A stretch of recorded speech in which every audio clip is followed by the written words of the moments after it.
Underwood ordered his gamekeeper that December morning. "I don't care how, just make them disappear." 20 wolves trapped in freezing water, nature doing what man had been trying to do for centuries. But they didn't count on me, the nobody, the poacher's daughter. I pulled 20 wolves from freezing water, one by one, not knowing the last one was the Alpha King. Chapter 1. The Outcast of Blackpine. The bread was stale again. Luella Martin held the rock-hard loaf in her calloused hands, staring at it in the dim light of her cabin's single window. 3 days old. The baker in Blackpine Village only sold her the leftovers. The ones even the pigs wouldn't eat. She'd have to soak it in melted snow just to make it edible. At least he sells to you at all. Her stepmother, Gail Fisher, had sneered last week, her perfect blonde curls bouncing as she laughed. "Most shops won't serve a martin anymore. Not after what your father did." Luella's father had died 6 years ago, accused of poaching on Lord Underwood's land. They'd found him frozen in the woods, a deer carcass beside him. The shame had followed Luella like a shadow ever since. Her stepmother had remarried within a year to wealthy Francisco Canantrell, a merchant who owned half the village. Gail had taken everything, the house, the savings, even Luella's mother's jewelry. All Luella got this cabin, a shack, really. One room with a leaking roof, and a fireplace that barely kept the cold at bay. It sat at the edge of the forest, a 20-minute walk from the village proper, far enough that people could forget she existed, which was exactly how they liked it. Plain little Luella. The village children used to chant, "Crooked nose and crooked soul," just like her thieving father. Her nose had been broken when she was 12. Courtesy of her stepsister, Shelia Stanton, Gail's daughter from her first marriage. Shelia had accidentally slammed a door into Luella's face during an argument about a hairbrush. It had healed badly, leaving a noticeable bump on the bridge, combined with Luella's dull brown hair, thin frame, and the permanent shadows under her gray eyes. She knew she'd never be called beautiful, not like Shelia. With her porcelain skin and rosebud lips, not like any of them. Luella placed the bread on her small table and wrapped her worn shawl tighter around her shoulders. The morning was brutal, even inside the cabin. Her breath formed clouds. Outside, the temperature had dropped so low that the trees groaned under the weight of ice. She needed to check her traps. It was dangerous to go into the forest during a cold snap like this. But Luella had no choice. The 3 rabbits she'd caught last week were gone, their meat already eaten. If she didn't catch something today, she'd have nothing but stale bread until the thaw. She pulled on her father's old hunting boots, too large for her feet, stuffed with cloth to make them fit, and grabbed the walking stick she'd carved from pine. Her threadbare coat came last. Patched so many times it looked like a quilt of mismatched brown fabrics. The door creaked open, and the cold hit her like a fist. Luella trudged through the snow, her boots crunching with each step. The forest was silent. No birds sang, no squirrels chattered. Even the wind seemed to hold its breath. Something was wrong. She'd lived on the edge of these woods her entire life. She knew their rhythms, their moods. The forest was never this quiet unless something had disturbed it. Her first trap was empty. So was the second. At the third, she found tracks, wolf tracks. Luella crouched down, studying the prints. Large, recent. A whole pack had passed through here maybe an hour ago. They were heading east toward Blackpine Lake. Her stomach twisted. Wolves didn't usually come this close to the village. They kept to the deep forest where game was plentiful, and humans were scarce. For an entire pack to risk human territory meant something had driven them out, or someone. Luella followed the tracks. She told herself she was just being cautious, making sure the wolves weren't circling back toward her cabin. But the truth was simpler. She was curious. And after 6 years of isolation, of being invisible to everyone in Blackpine, of living a life so small it barely left footprints in the snow, curiosity was all she had left. The tracks led her through a dense thicket of pines, across a frozen stream, and up a rocky slope. By the time she reached the top, her lungs burned from the cold and exertion. Below her, Black Pine Lake stretched out like a sheet of dark glass, and at its center the ice had been broken. Not naturally, not by the freeze-thaw cycle or shifting currents. Someone had deliberately smashed holes in the surface, jagged wounds in the ice that exposed the black water beneath, and in those holes, drowning were wolves. Luella's hand flew to her mouth. There must have been 20 of them, maybe more. Some were already dead, their gray bodies floating limply in the water. Others were still struggling, their claws scraping uselessly against the ice as they tried to pull themselves out. Their howls filled the air, desperate, agonized sounds that made Luella's heart clench. This wasn't an accident. This was a trap. No, no, no, she whispered, scrambling down the slope. She knew who'd done this. Everyone in Black Pine knew about Lord Philip Underwood's hatred of wolves. He'd lost a prize-hunting dog to a pack 3 years ago and had sworn revenge ever since. But this was beyond revenge. This was cruelty. This was murder. Luella reached the lake's edge and tested the ice with her walking stick. It held her weight, but barely. Cracks spider-webbed out from where she stood. The nearest wolf was 10 feet away, thrashing weakly in the water. Its yellow eyes locked onto hers, and for a moment, neither of them moved. "I'm going to help you," Luella said, though she wasn't sure the wolf could understand. Just hold on."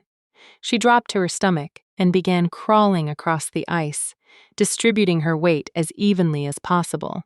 Her father had taught her this, how to cross frozen lakes safely. "Spread yourself out," he'd said. "Make yourself flat. The ice can hold you if you don't give it a choice." The cold bit through her coat, through her dress, straight into her skin. But Luella kept crawling. The wolf watched her approach, its struggles slowing. It was exhausted. Hypothermia was setting in. "Come on," Luella urged, reaching the edge of the broken ice. "Give me your paw, please." The wolf's eyes narrowed. It growled a low warning sound that vibrated through the ice. "I know," Luella said softly. "I know you don't trust me. I wouldn't trust me either, but I'm all you've got right now." She extended her hand, palm up. Waiting, the wolf stared at her for what felt like an eternity. Then slowly it lifted one massive paw out of the water. Luella grabbed it, her fingers closing around coarse fur and cold flesh. The wolf was heavy, far heavier than she'd expected. She braced her feet against a ridge in the ice and pulled. Nothing. She pulled harder, her muscles screaming in protest. The wolf shifted, its other paw finding purchase on the ice. Together they hauled its body up and out of the water. It leapt beside her, panting, shivering violently. "One," Luella breathed, one down. She looked out at the lake, 19 more to go. The second wolf was easier. It was smaller, less waterlogged. Luella managed to drag it out within minutes. The third fought her, snapping at her hands even as she pulled it to safety. She nearly lost a finger. The fourth was already dead. By the time she reached the sixth wolf, her clothes were soaked through. Her hands were numb. She couldn't feel her feet anymore, but she kept going. 7. The villagers would call her insane if they saw her now. Risking your life for animals. Gail would sneer. That's exactly the kind of foolishness I'd expect from a marten. 10, 11, 12. Her vision was starting to blur. The cold was no longer painful. It had moved past pain into something else, something quiet and seductive. Her body wanted to stop, wanted to lie down on the ice and rest just for a moment. 13, 14. "Come on," she told herself, her voice slurring. "Keep moving. Just keep moving." 15, 16, 17, 3 left. The ice groaned beneath her weight. She'd crossed this lake too many times. The surface was compromised, weakening with each pass. Luella crawled toward the 18th wolf. It was barely conscious. Its eyes half closed. She grabbed its scruff and pulled. The ice cracked, not a small crack. A deep booming sound that echoed across the lake like thunder. Luella froze. Beneath her, she could see the fracture spreading a jagged line racing toward the shore. "No," she whispered. "Not yet. Please, not yet." She hauled the 18th wolf onto solid ice and crawled toward the 19th. The crack widened. Her hand closed around the wolf's paw. The ice gave way. Luella plunged into the water. The cold so intense it stopped her heart for a beat. She couldn't scream, couldn't breathe. The water filled her mouth, her nose, her lungs. She was going to die just like her father. Alone and frozen in the woods that had raised her, something grabbed her coat. Strong jaws clamped down on the fabric at her shoulder and yanked upward. Luella felt herself being dragged, felt her body scrape against the jagged edge of broken ice. Then she was out lying on solid ground, coughing up water. The wolves she'd saved stood in a semicircle around her. All 18 of them, they'd pulled her out. They'd saved her. "Thank you," she gasped, shivering so hard her teeth rattled. "Thank you." But the 19th wolf was still in the water, and beyond it, barely visible in the farthest hole, the 20th, Luella tried to stand. Her legs buckled. One of the wolves, the first one she'd saved, stepped forward. It was massive with silver-gray fur and intelligent eyes. It lowered its head and nudged her hand, then looked toward the lake. "I can't," Luella whispered. "I'm sorry, I can't." The wolf nudged her again more insistently. It wasn't a request. Luella grabbed the wolf's fur and used it to pull herself upright. Her vision swam, but she took one step forward. Then another. The 19th wolf was easy. The pack had circled it, keeping it from going under. Luella just had to guide it to shore. But the 20th was different. It was larger than the others. Its fur was pure black, unusual for this region. And its eyes, they weren't yellow like the rest. They were amber, almost gold, even half drowned. It radiated authority. The Alpha King Luella crawled across the ice one last time, her body moving on instinct alone. She reached the hole and extended her hand. The black wolf looked at her. Really looked at her. And in that moment, Luella saw something that made her forget the cold, forget her exhaustion, forget everything, recognition. Not just animal awareness, but genuine understanding. This wolf knew exactly what she'd done, knew what it had cost her. It placed its massive paw in her hand. Together, they fought against the water, against the cold, against death itself, and together they won. The Alpha King collapsed on the shore beside her, its sides heaving. The rest of the pack gathered around them both, their bodies forming a living windbreak against the brutal cold. Luella closed her eyes. She'd done it. 20 wolves all saved. In the distance, she heard voices. Men's voices angry and getting closer. Saw tracks leading this way. If those beasts got loose, Martin Girl's cabin is nearby. You don't think Lord Philip Underwood and he was coming for his wolves. Coming for her. The Alpha King lifted its head and its lips pulled back in a snarl. The pack rose as one, forming a wall between Luella and the approaching voices, and Luella realized something that would have made her father proud. She wasn't alone anymore. Not ever again. Chapter 2. When Mercy Becomes Treason. Lord Philip Underwood emerged from the treeing like a specter of winter itself. Tall, imposing, wrapped in a fur-lined cloak that had cost more than Luella's cabin. Behind him trudged 6 men, all carrying rifles, all wearing the grim expressions of those who'd been pulled from warm hearths on a bitter morning. Luella recognized them all: Ted, Boyd, the blacksmith; Guy Bolton, who ran the general store; Daniel Carroll, Underwood's head gamekeeper. Men who'd known her father, men who'd watched her grow up, and hadn't lifted a finger when Gale threw her out. Men who wouldn't hesitate to shoot her if Underwood gave the word. Well, Underwood said, his voice carrying across the frozen lake. Little Luella Martin, I should have known. Luella tried to stand, but her legs were still trembling from exhaustion and cold. The wolves pressed closer around her, their combined body heat the only thing keeping her conscious. Like father, like daughter, Underwood continued. stepping onto the ice with the confidence of a man who owned everything he surveyed. "He stole my deer. You steal my wolves." "They're not yours," Luella said, her voice. "They're not anyone's." Underwood's laugh was sharp and humorless. "Everything in these woods is mine, girl.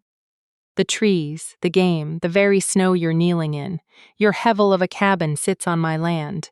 You exist at my sufferance." He gestured to the wolves surrounding Luella. "These beasts killed my best hunting dog, tore him apart while he was doing his duty. I paid good money to have them tracked, trapped, and drowned. And you?" His eyes narrowed. "You've undone hours of work."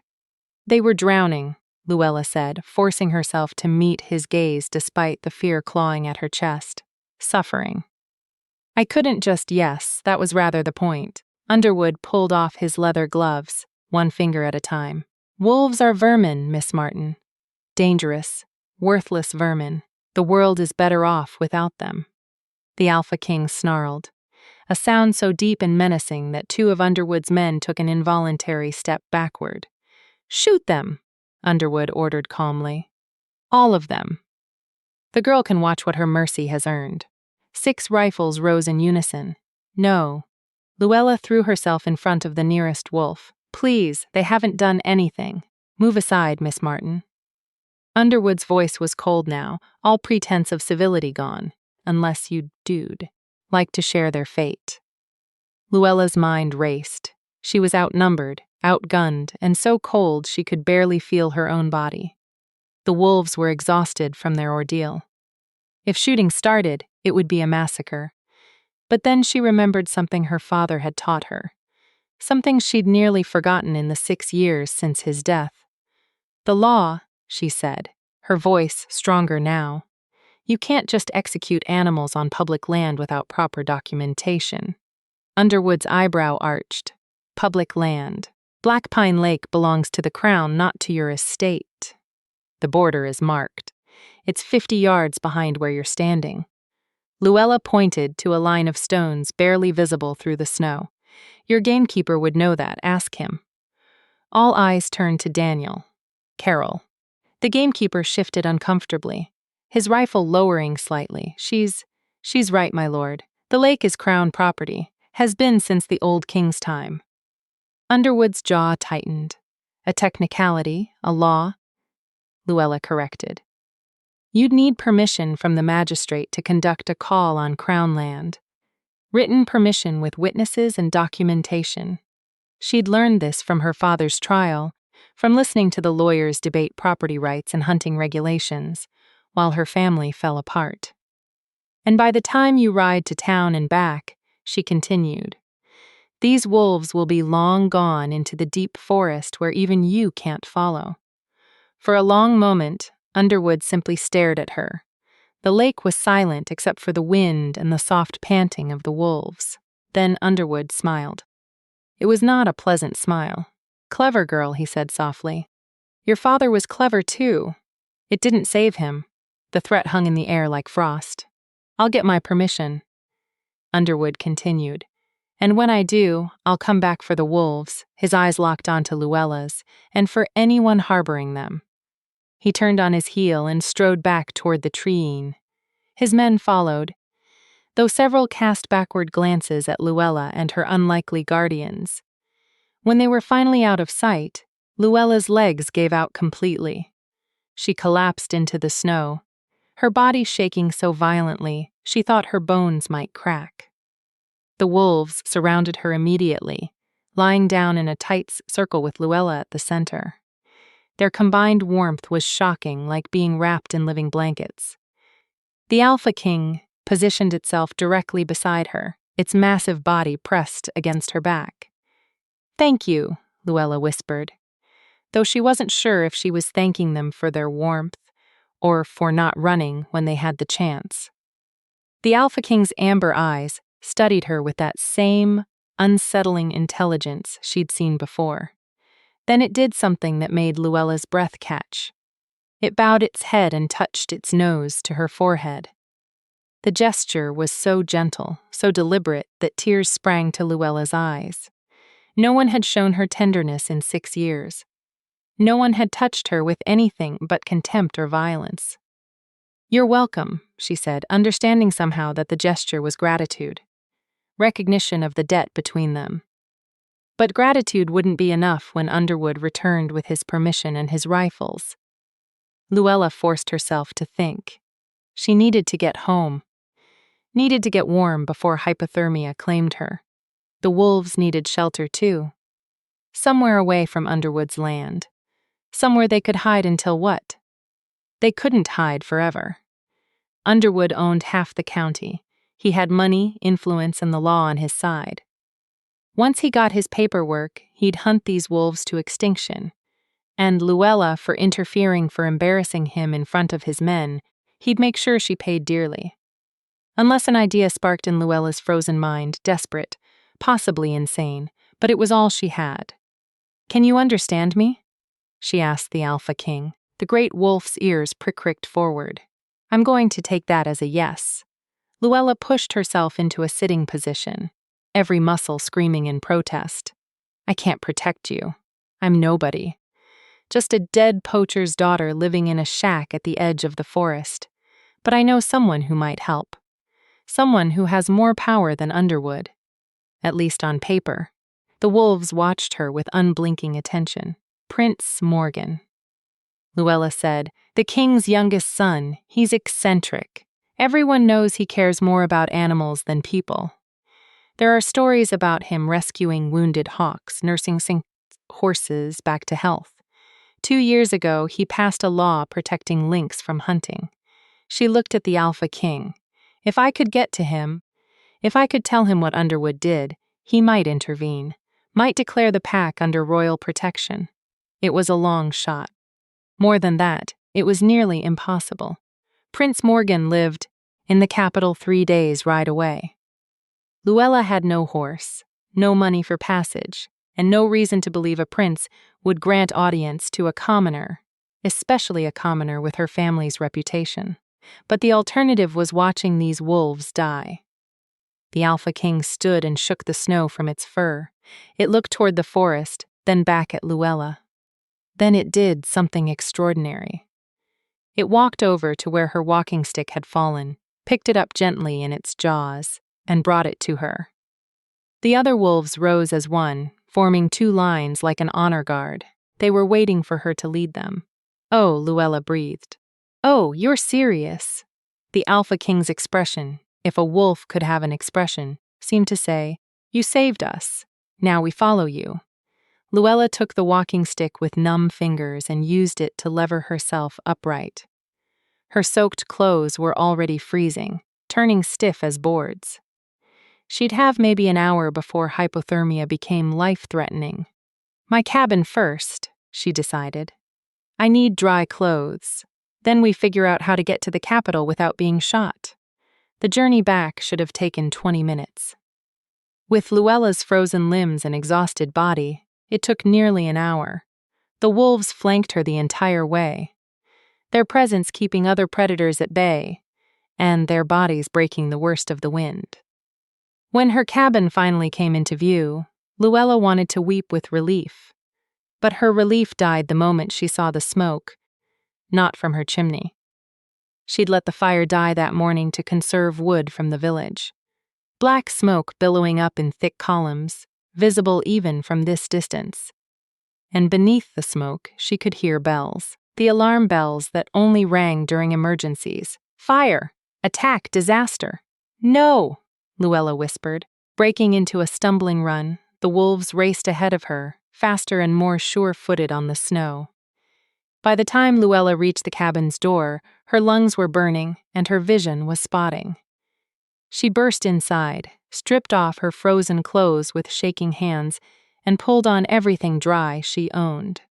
2 dresses layered on top of each other, her thickest stockings, her father's old wool sweater. She grabbed the emergency pack she kept by the door, flint and steel, dried meat, a knife, rope. Then she ran back outside. The wolves were pacing, agitated by the smoke and the distant sounds of chaos. Luella's mind spun. She needed to check on the village, needed to know what was happening. But if she showed up with 20 wolves in tow, There'd be panic, shooting, more death. "Stay here," she told the Alpha King, knowing even as she said it how absurd it was to give orders to a wild animal. "Stay hidden. I'll come back." The Alpha King growled not menacingly but in clear disagreement. "I have to," Luella insisted. "If people see you, they'll a scream cut through the air." Human terrified. Close, too close. Luella spun toward the sound and saw a figure stumbling through the trees.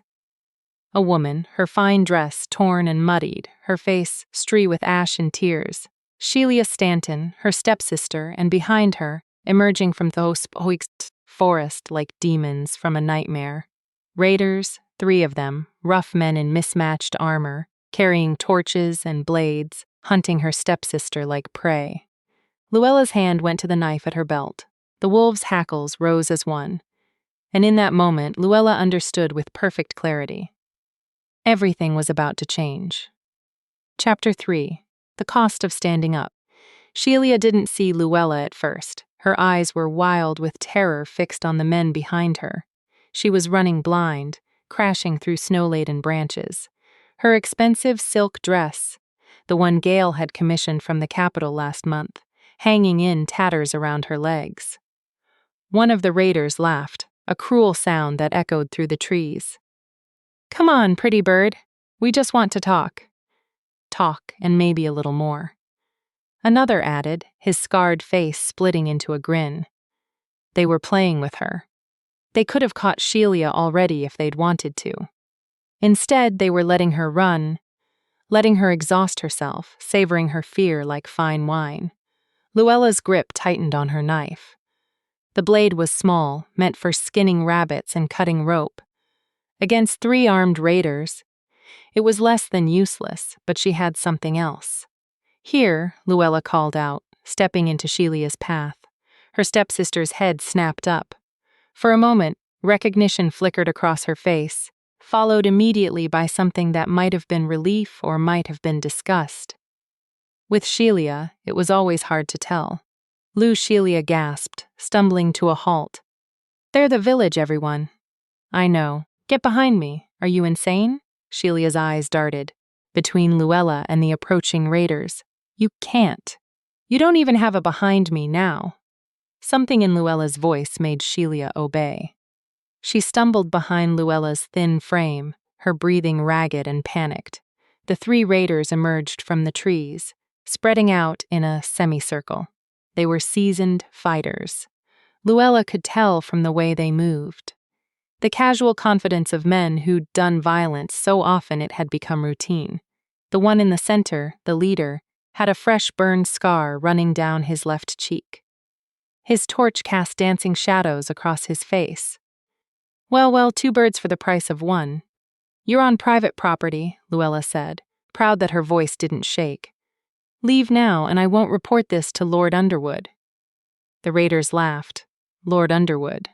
The scarred man grinned. "That bastard's the one who's hired us."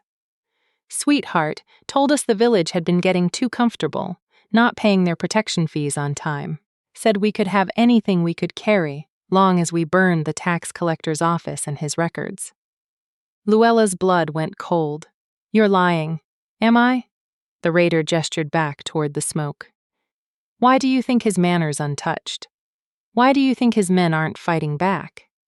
Behind her, Shelia made a small wounded sound.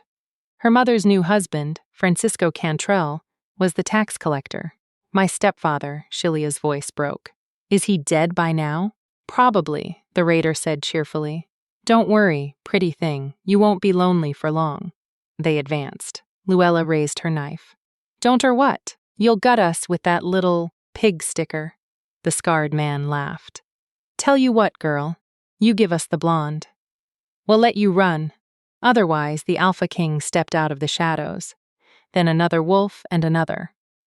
Within seconds, 20 wolves materialized from the forest like ghosts, forming a wall of fur and fangs between the raiders and their prey. The Alpha King positioned itself directly in front of Luella, its lips pulled back to reveal teeth that looked like ivory daggers. The raiders' confident smirks vanished. "What the?" The scarred man took a step back, his torch wavering. Where did they? The Alpha King snarled. A sound so primal and menacing that even Luella felt her instincts screaming to run. Back away, Luella said quietly. Drop your weapons. Leave the way you came, you're controlling them. The raiders' eyes were wide now, jumping between Luella and the wolves. You're some kind of witch. Luella said nothing. Let him think what he wanted. Fear was better than courage right now. For a long moment, no one moved. Then one of the other raiders, younger, less scarred, dropped his sword. I'm not dying for a few coins, he muttered, backing away. This isn't worth it, coward. The scarred man spat, but his hand was shaking on his torch. The third raider had already disappeared into the trees. This isn't over, the leader said, still retreating. Underwood will hear about this. About you and your demon wolves. Tell him, Luella said. Tell him. Luella Martin sends her regards. The raider turned and ran. The moment he was out of sight, Luella's legs buckled.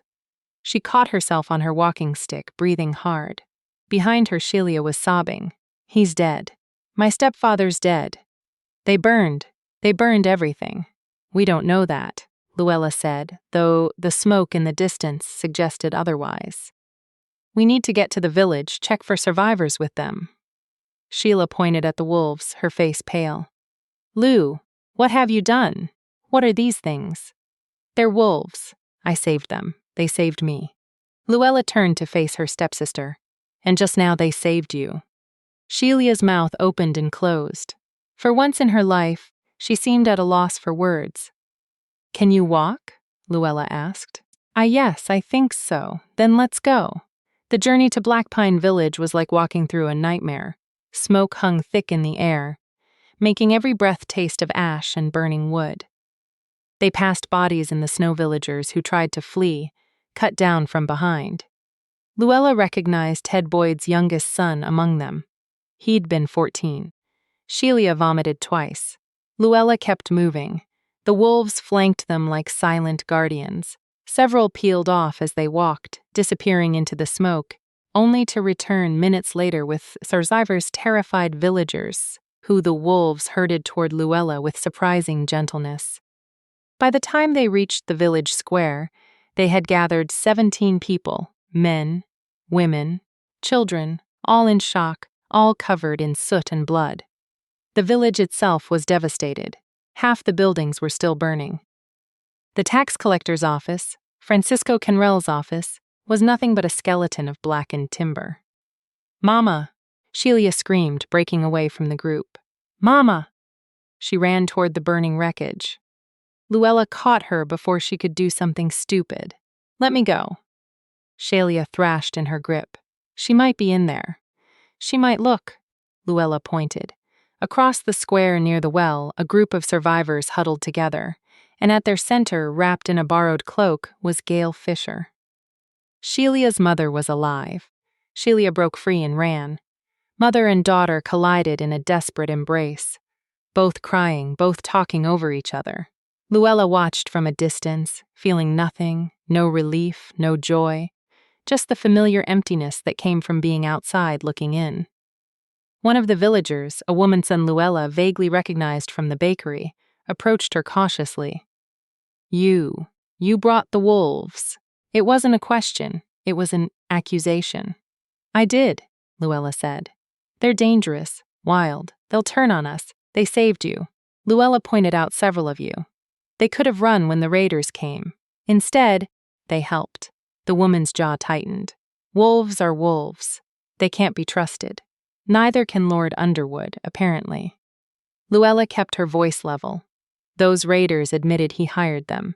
This destruction, all of it is on him. Murmurs rippled through the survivors. Some looked skeptical, others angry. A few looked toward the manor on the hill, Underwood's estate conspicuously untouched by fire. That's a serious accusation, said a man's voice. Luella turned. Daniel Carroll, Underwood's gamekeeper, stepped forward. He'd shed his rifle somewhere. His face was smudged with ash. It's the truth, Luella said. The raiders told us themselves. Underwood wanted the tax records destroyed. He used them to do it. And you have proof of this. Daniel's eyes were hard. Or just the word of criminals. The word of criminals who had no reason to lie while they were threatening us. Luella met his gaze. "Where were you during the attack, Mr. Carroll? Where were any of Underwood's men?" Daniel's silence was answer enough. They knew, someone whispered. They had to know. He burned us out. Another voice said louder, "That bastard burned us out to hide his embezzling." "Calm down," Danielle said, raising his hands. "We don't know. 17 dead." Luella cut him off. Her voice was sharp enough to silence the growing crowd. 17 people are dead because your Lord wanted to cover his tracks. How many more would have died if we hadn't stopped those raiders? "You stopped them with monsters," the baker's wife said. "With demons, with wolves who chose to help instead of run." Luella's patience was fraying, which is more than I can say for your Lord. A child's voice piped up from the crowd. "The wolves found my brother. They led me to him when I was lost in the smoke." Another voice. "One of them pulled me out of a burning building. They protected us." The narrative was shifting. Luella could see it in people's faces, the fear giving way to confusion, then to something that might become gratitude. But Gail Fisher had finally noticed her daughter's savior. You. She stalked toward Luella, her face contorted with rage. "You brought those beasts here. You put my daughter in danger. Those beasts saved your daughter." Luella corrected from raiders. "Your new husband likely helped hire." Gail's hand cracked across Luella's face. The square went silent. Luella's cheek burned. Blood trickled from her lip where Gail's ring had split the skin, but she didn't move, didn't raise her hand to the injury. She just stared at her stepmother with 6 years of accumulated cold fury. "Feel better?" Luella asked softly. The Alpha King growled, a sound that made several people stumble backward. The pack moved forward as one, surrounding Luella protectively. "Call them off," Gail whispered, fear finally breaking through her anger. "Luella, call them off." "They're not mine to command," Luella said. "They act of their own will, just like I do." She turned to address the crowd. "Lord Underwood will come back. He'll bring soldiers, proper ones this time. He'll blame this attack on someone, probably me. Hell say the wolves are dangerous, that I'm a witch, that we need to be destroyed for everyone's safety." No one contradicted her. "I'm leaving," Luella continued. "Tonight, I'm going to the capital to seek audience with Prince Morgan. I'm going to tell him what happened here, what Underwood did." She paused. "The wolves are coming with me. Anyone who wants to join us is welcome. Anyone who wants to stay and trust Underwood's mercy, that's your choice." Silence. Then Sheila stepped forward. "I'll come." Gail grabbed her daughter's arm. "Absolutely not. I forbid it." "You forbid?" Sheila's voice was hollow. "Mama, your husband is dead. Our home is ash. We have nothing. Less than nothing. We'll be in debt for years trying to rebuild. We'll manage. We always by selling me off to the highest bidder." Sheila's laugh was bitter. "That was your plan, wasn't it? Marry me to some wealthy merchant to recoup your losses. Well, I'm done being your prize mayor." She pulled free of Gail's grip and stood beside Luella. "I'm going to the capital. With or without your blessing." Other voices joined in. "I'll come. Me, too. My family's got nothing left here anyway." Within minutes, 12 people had volunteered. Not a large group, but larger than Luella had expected. "We leave at dawn." Luella says, "Pack light. Weapons if you have them. Food for 3 days." She looked at the wolves, particularly the Alpha King. "We're going to need to move fast." "Can you?" The Alpha King dipped its head once. Deliberately understanding passed between them. This was no longer about saving wolves from drowning. This was about justice, about standing against the kind of cruelty that burned villages and called it business. This was war, and Luella Martin, the plain, crooked-nosed daughter of a dead poacher, had just declared it. Chapter 4. The Road to Retribution. Dawn came cold and gray, the sky heavy with unshed snow. Luella stood outside her cabin for what might be the last time. A pack slung over her shoulder and her father's knife at her belt. The structure looked even more pathetic in the morning light walls that barely kept out the wind, a roof that leaked in 3 places, a door that hung crooked on its hinges. 6 years she'd lived here. 6 years of surviving on scraps and stubbornness. She felt nothing looking at it now. Nostalgia, no regret, just relief that she was finally leaving. The 12 volunteers had assembled in the clearing behind the cabin, away from prying eyes. They were a Millie group. Sheila still wearing her ruined dress under a borrowed cloak. Tom Ward, the butcher's assistant, carrying a meat cleaver, Annette Matthews and her 2 young sons, Brooke Knox, a widow with arms, strong from years of laundering, and 6 others whose names Luella was still learning. The wolves waited at the forest's edge, 20 shadows against the snow. "This is insane," muttered Chong Cherry, a farmhand who'd lost everything in the fire. "We're trusting our lives to wild animals and a girl who talks to them." "That girl saved my children," Annette said sharply, pulling her boys closer. "The wolves let us out of the smoke when we couldn't see. I'll trust them before I trust Underwood." "Underwood's going to send men after us," Tom said, testing the weight of his cleaver. "We all know that, right? We're fugitives now. Then we'd better move fast." Luella adjusted her pack and turned to the group. "The capital is 3 days northeast by the main road, but we can't use the main road. Underwood's men will be watching for us there. We'll have to go through the thornwood." Several people gasped. One woman made a warning sign. The thornwood. Chong's face palled. "That forest is cursed. People go in and don't come out. People go in unprepared and get lost," Luella corrected. "My father used to trap there. I know the paths." She looked at the Alpha King who had moved to stand beside her. "And we have guides who know the forest better than any human." The great black wolf's amber eyes gleamed with what might have been amusement. "We'll travel during daylight. Make camp before dark," Luella continued. "The wolves will scout ahead and behind. Watch for pursuit. If we're lucky, we'll reach the capital in 4 days instead of 3. And if we're not lucky," Sheila asked quietly. Luella met her stepsister's eyes. "Then we fight." They set out within the hour, following a game trail that wounded northeast into the deep forest. The wolves ranged around them in a loose perimeter, some ahead, some behind, some flanking.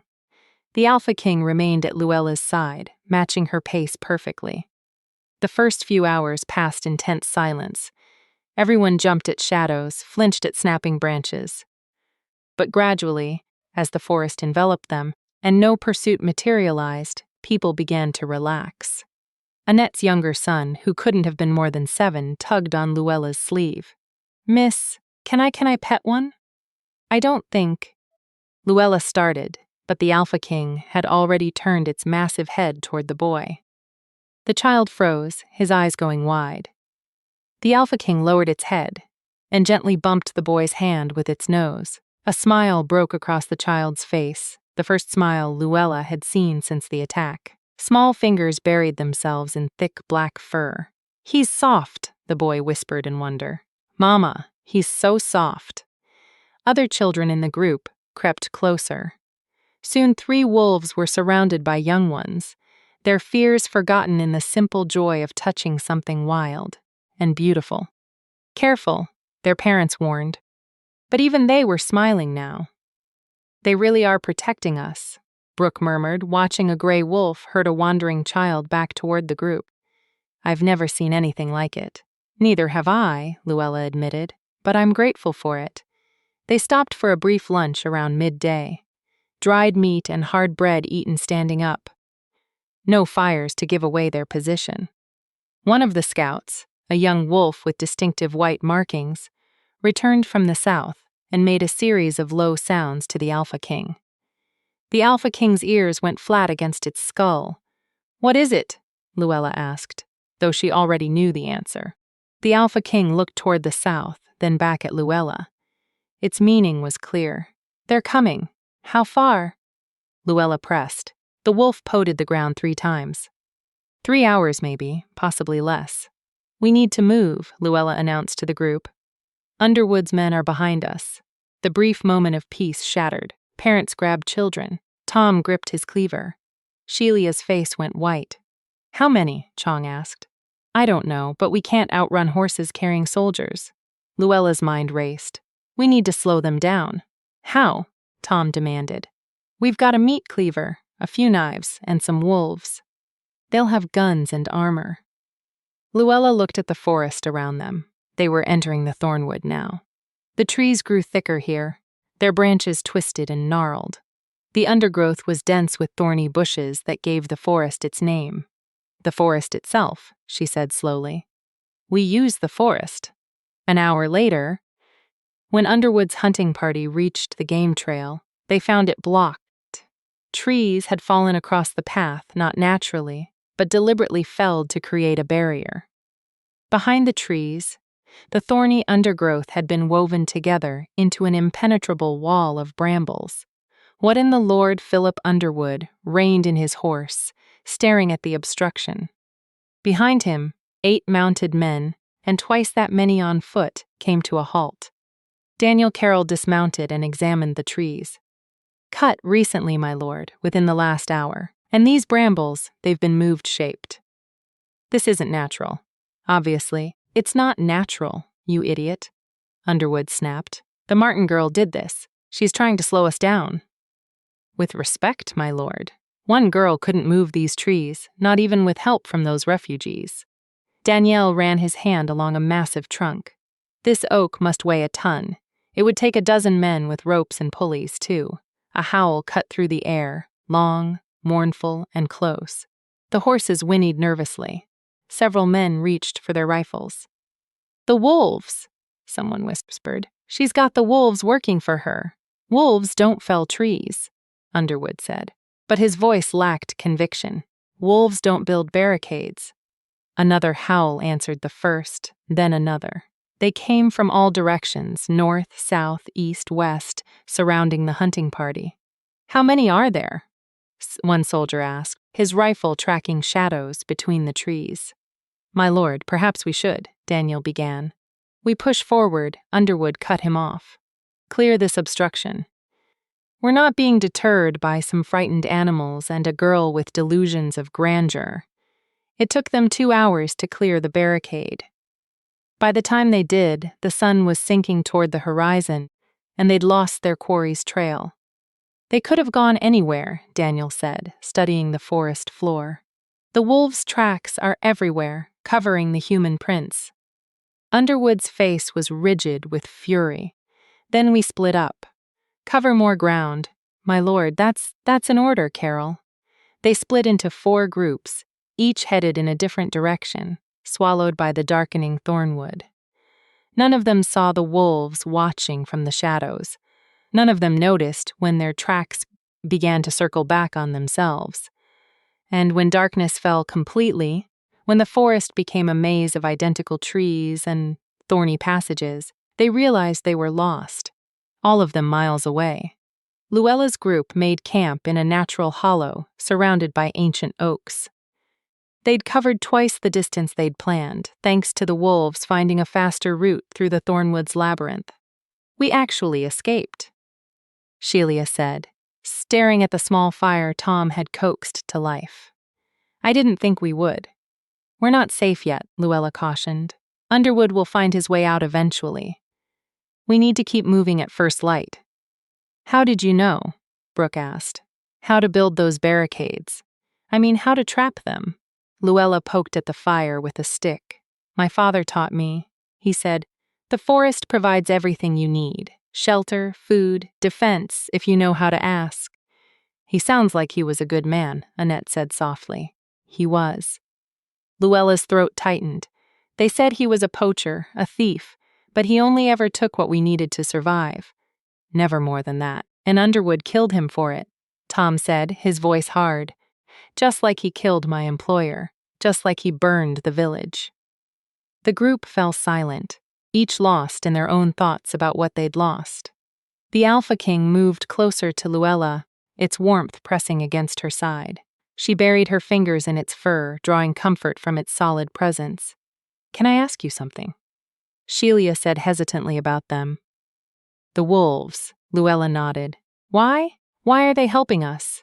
Animals don't. They don't do this. They don't understand justice or revenge or… Shelia gestured helplessly. Why? Luella looked at the Alpha King. Its amber eyes reflected the firelight deep and knowing. I think, Luella said slowly, they understand more than we give them credit for. I saved their lives. Now they're saving mine. It's not about domestication or training. It's about she searched for the right word. Recognition. They see me. They see us. And they've chosen to stand with us. That's terrifying, Chong muttered. Why?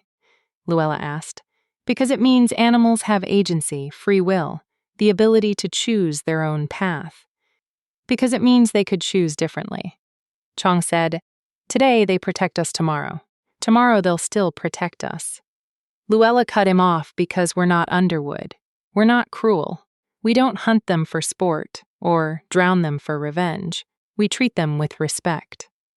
She stood addressing the group. Every one of you had a choice back in Blackpine. You could have stayed. Could have trusted Underwood to take care of you, to rebuild what he destroyed. But you chose to come with me instead with a nobody, with the daughter of a poacher. Why? No one answered immediately. Finally, Annette spoke. Because you saved my boys. Because when everyone else was running or hiding, you stood up to those raiders with nothing but a kitchen knife and faith. Because Underwood is a monster, Tom added. And monsters need to be stopped. Exactly, Luella nodded. The wolves made the same choice. They could have run back to the deep forest after I pulled them from the lake. Instead, they stayed. They fought for us. They're still fighting for us. She looked each person in the eye. Tomorrow, we push hard. We'll reach the edge of the thornwood by nightfall if we're lucky. The day after, we'll be in civilized lands again, places with roads and inns and law. We'll need to be careful. Underwood has influence in the cities, too. How do we get an audience with Prince Morgan? Shelia asked. We're refugees, commoners. The palace guards won't even let us through the gates. Luella had been thinking about that problem all day. We make noise. Big noise. We arrive with 20 wolves and a story about a lord who burned his own village. Word will spread fast. Someone will bring it to the prince's attention, or they'll arrest us for disturbing the peace. Chong said, maybe. Luella shrugged. But we've come this far. We might as well see it through. The fire crackled. Somewhere in the darkness, a wolf howled, not in warning, but in song. Others joined in, creating a harmony that made Luella's skin prickle with something that wasn't quite fear. They're beautiful, Annette's older son whispered. Why did everyone always tell us to be afraid? Because fear is easier than understanding, Luella said. And understanding requires seeing past the surface, seeing what's inside. She thought of her father's words, the ones that had haunted her since his death. Beauty doesn't matter, it's what's inside that counts. He'd been right, just not in the way he'd meant. The wolves weren't beautiful by human standards. They were predators, all fangs and claws and wild strength. But inside, in the parts that mattered, they had honor, loyalty, a sense of justice that most humans had lost. And Luella, she'd never been beautiful either. Crooked nose, plain face, the daughter of a criminal. But she'd pulled 20 wolves from freezing water. She'd stood against raiders with nothing but a knife. She'd led refugees through an impossible forest, while Lord Underwood's hunting party got lost in circles. Maybe her father had been right after all. Maybe what was inside really did count for more. Get some rest, Luella told the group. The wolves will keep watch. Tomorrow is going to be a long day. As people settled into their bedrolls, Shelia moved to sit beside Luella. For a long moment, neither spoke. I'm sorry, Shelia finally said. For everything, for the door, for your nose. For being cruel, because Mother told me to be. Luella studied her steps, sister's face. The firelight caught the tear tracks on Shelia's cheeks. Why now? Luella asked. Why apologize now after 6 years? Because I almost died yesterday, Shelia said simply. And the person who saved me was the one I'd hurt the most. I think I need to be better than I was. Better than Mother raised me to be. Luella considered this. Part of her wanted to hold on to the anger, to nurse it like the wolves had nursed their wounds in the freezing water. But what good would that do? Apology accepted, she said. But actions matter more than words. Show me you've changed. Sheila nodded. I will. I promise. The Alpha King raised its head, ears pricked forward. A moment later, 3 scouts returned from the perimeter and made their report in low growls and postures. What are they saying? Sheila asked. Underwood's men are still lost. Luella translated, reading the wolves' body language. They're scattered, confused. The forest has them. Good. Sheila's voice was hard. Let them stay lost. Let them know what it feels like to be helpless. Luella glanced at her stepsister in surprise. Maybe Sheila really was changing. Or maybe they all were. The fire burned low. The stars emerged between the twisted branches overhead, and in the darkness of the thornwood, surrounded by wolves and refugees and the ruins of her old life. Luella Martin finally allowed herself to hope. Maybe they'd reach the capital. Maybe Prince Morgan would listen. Maybe justice wasn't just a fairy tale told to comfort the powerless. The Alpha King laid its head on her lap, and Luella stroked its fur until sleep finally claimed her. Tomorrow would bring new challenges. But tonight, for the first time in 6 years, she wasn't alone. Chapter 5. The Merchant's Gambit. The second day of travel brought them out of the thornwood and into gentler country, rolling hills dotted with farms and small hamlets. The landscape should have been comforting after the oppressive maze of twisted trees. But Luella found herself missing the forest's concealment. Here they were exposed, visible. We look like a traveling circus, Tom muttered, eyeing the wolves that flanked their ragged column. 20 wolves, a dozen refugees, and not a copper between us. How exactly do we plan to eat when our supplies run out? It was a fair question. They'd been rationing carefully, but their food would last maybe 2 more days. After that, there's a market town ahead, Luella said, consulting the mental map her father had taught her. Millbrook, we should reach it by afternoon. A town? Chong's voice rose in alarm. We can't walk into a town with these wolves. They'll shoot us on sight, not if we're careful. Luella had been thinking about this problem since dawn. The wolves stay in the woods outside town. A few of us go in to buy supplies. The rest wait with the pack. And if someone recognizes us, Sheila asked, if word's already spread about Black Pine, then we run. Luella's jaw set, but we need food. We need information about the road ahead. We don't have a choice. The Alpha King made a low sound, not quite a growl, more like a question. I know you don't like it either, Luella said, scratching behind its ears. But you'll terrify the townspeople. We need to appear normal, non-threatening. The wolf's expression suggested it had opinions about that strategy, but it didn't argue. They reached the outskirts of Millbrook just after noon. It was larger than Black Pine, maybe 300 people. With proper streets and a market square, smoke rose from chimneys. Children played in the streets. Everything looked so normal. Luella felt a pang of longing for that normally, for a life where the biggest worry was stale bread. Not fleeing a vengeful lord with an army. The wolves stay here, she instructed, gesturing to a copse of trees with good sightlines to the town. Tom, Brooke, you're with me. Everyone else waits. If we're not back in 2 hours, assume something went wrong and head northeast without us.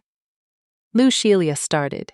No arguments. Those are my terms. The Alpha King pushed its head against her hand, amber eyes intense.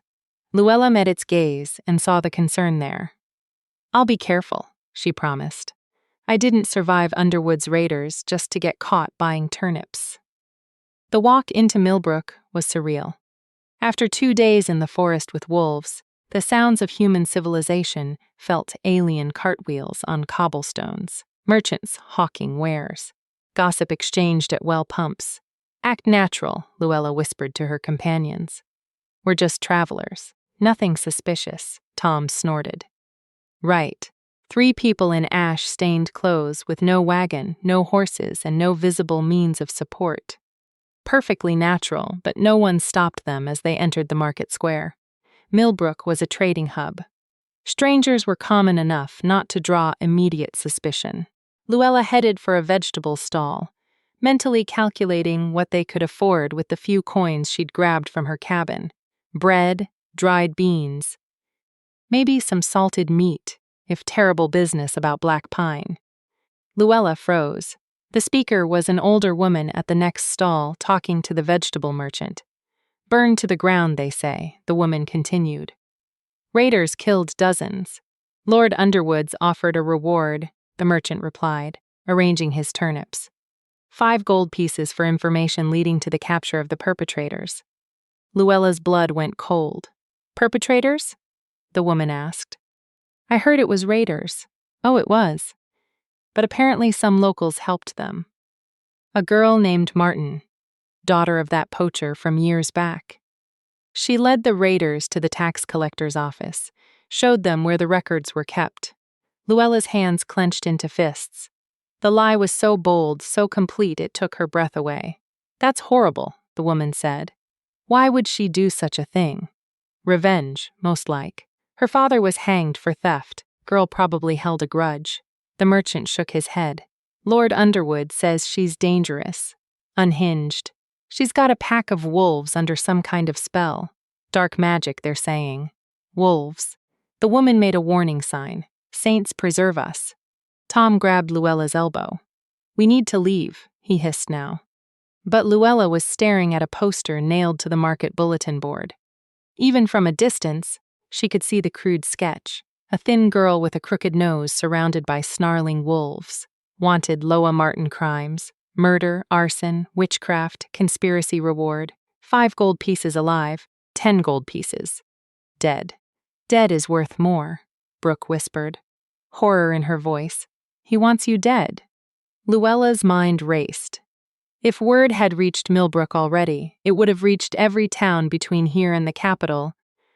They couldn't buy supplies without being recognized, couldn't show their faces without risking capture.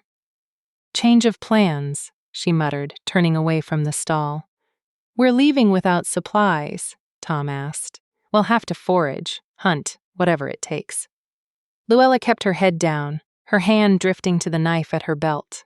Just walk slowly. Don't attract you there, girl, with the crooked nose. Luella's heart stopped. A guard was pushing through the crowd, his hand on his sword hilt. He was young, maybe 20, with the overeager expression of someone looking to make a name for himself. Don't suppose you've heard of Luella Martin, he called out, because you look an awful lot like Tom threw his cleaver. It wasn't a good throw. Tom was a butcher, not a soldier. The blade tumbled end over end and missed the guard by a foot, embedding itself in a nearby post, but it bought them a second. Luella bolted. Tom and Brooke were right behind her, racing through the market square as shouts erupted behind them. Stop them. The witch, the Martin girl. 10 gold pieces. Someone grab her. They burst out of the square and into a side street. Behind them, Luella could hear boots pounding on cobblestones. Multiple sets now. The whole town was mobilizing this way. Brooke veered left into an alley between 2 shops. They emerged into a residential area. Small houses with gardens, laundry hanging on lines, a few startled chickens scattering at their approach. We'll never make it, Tom panted. There's too many of them. A howl split the air, not from the woods outside town.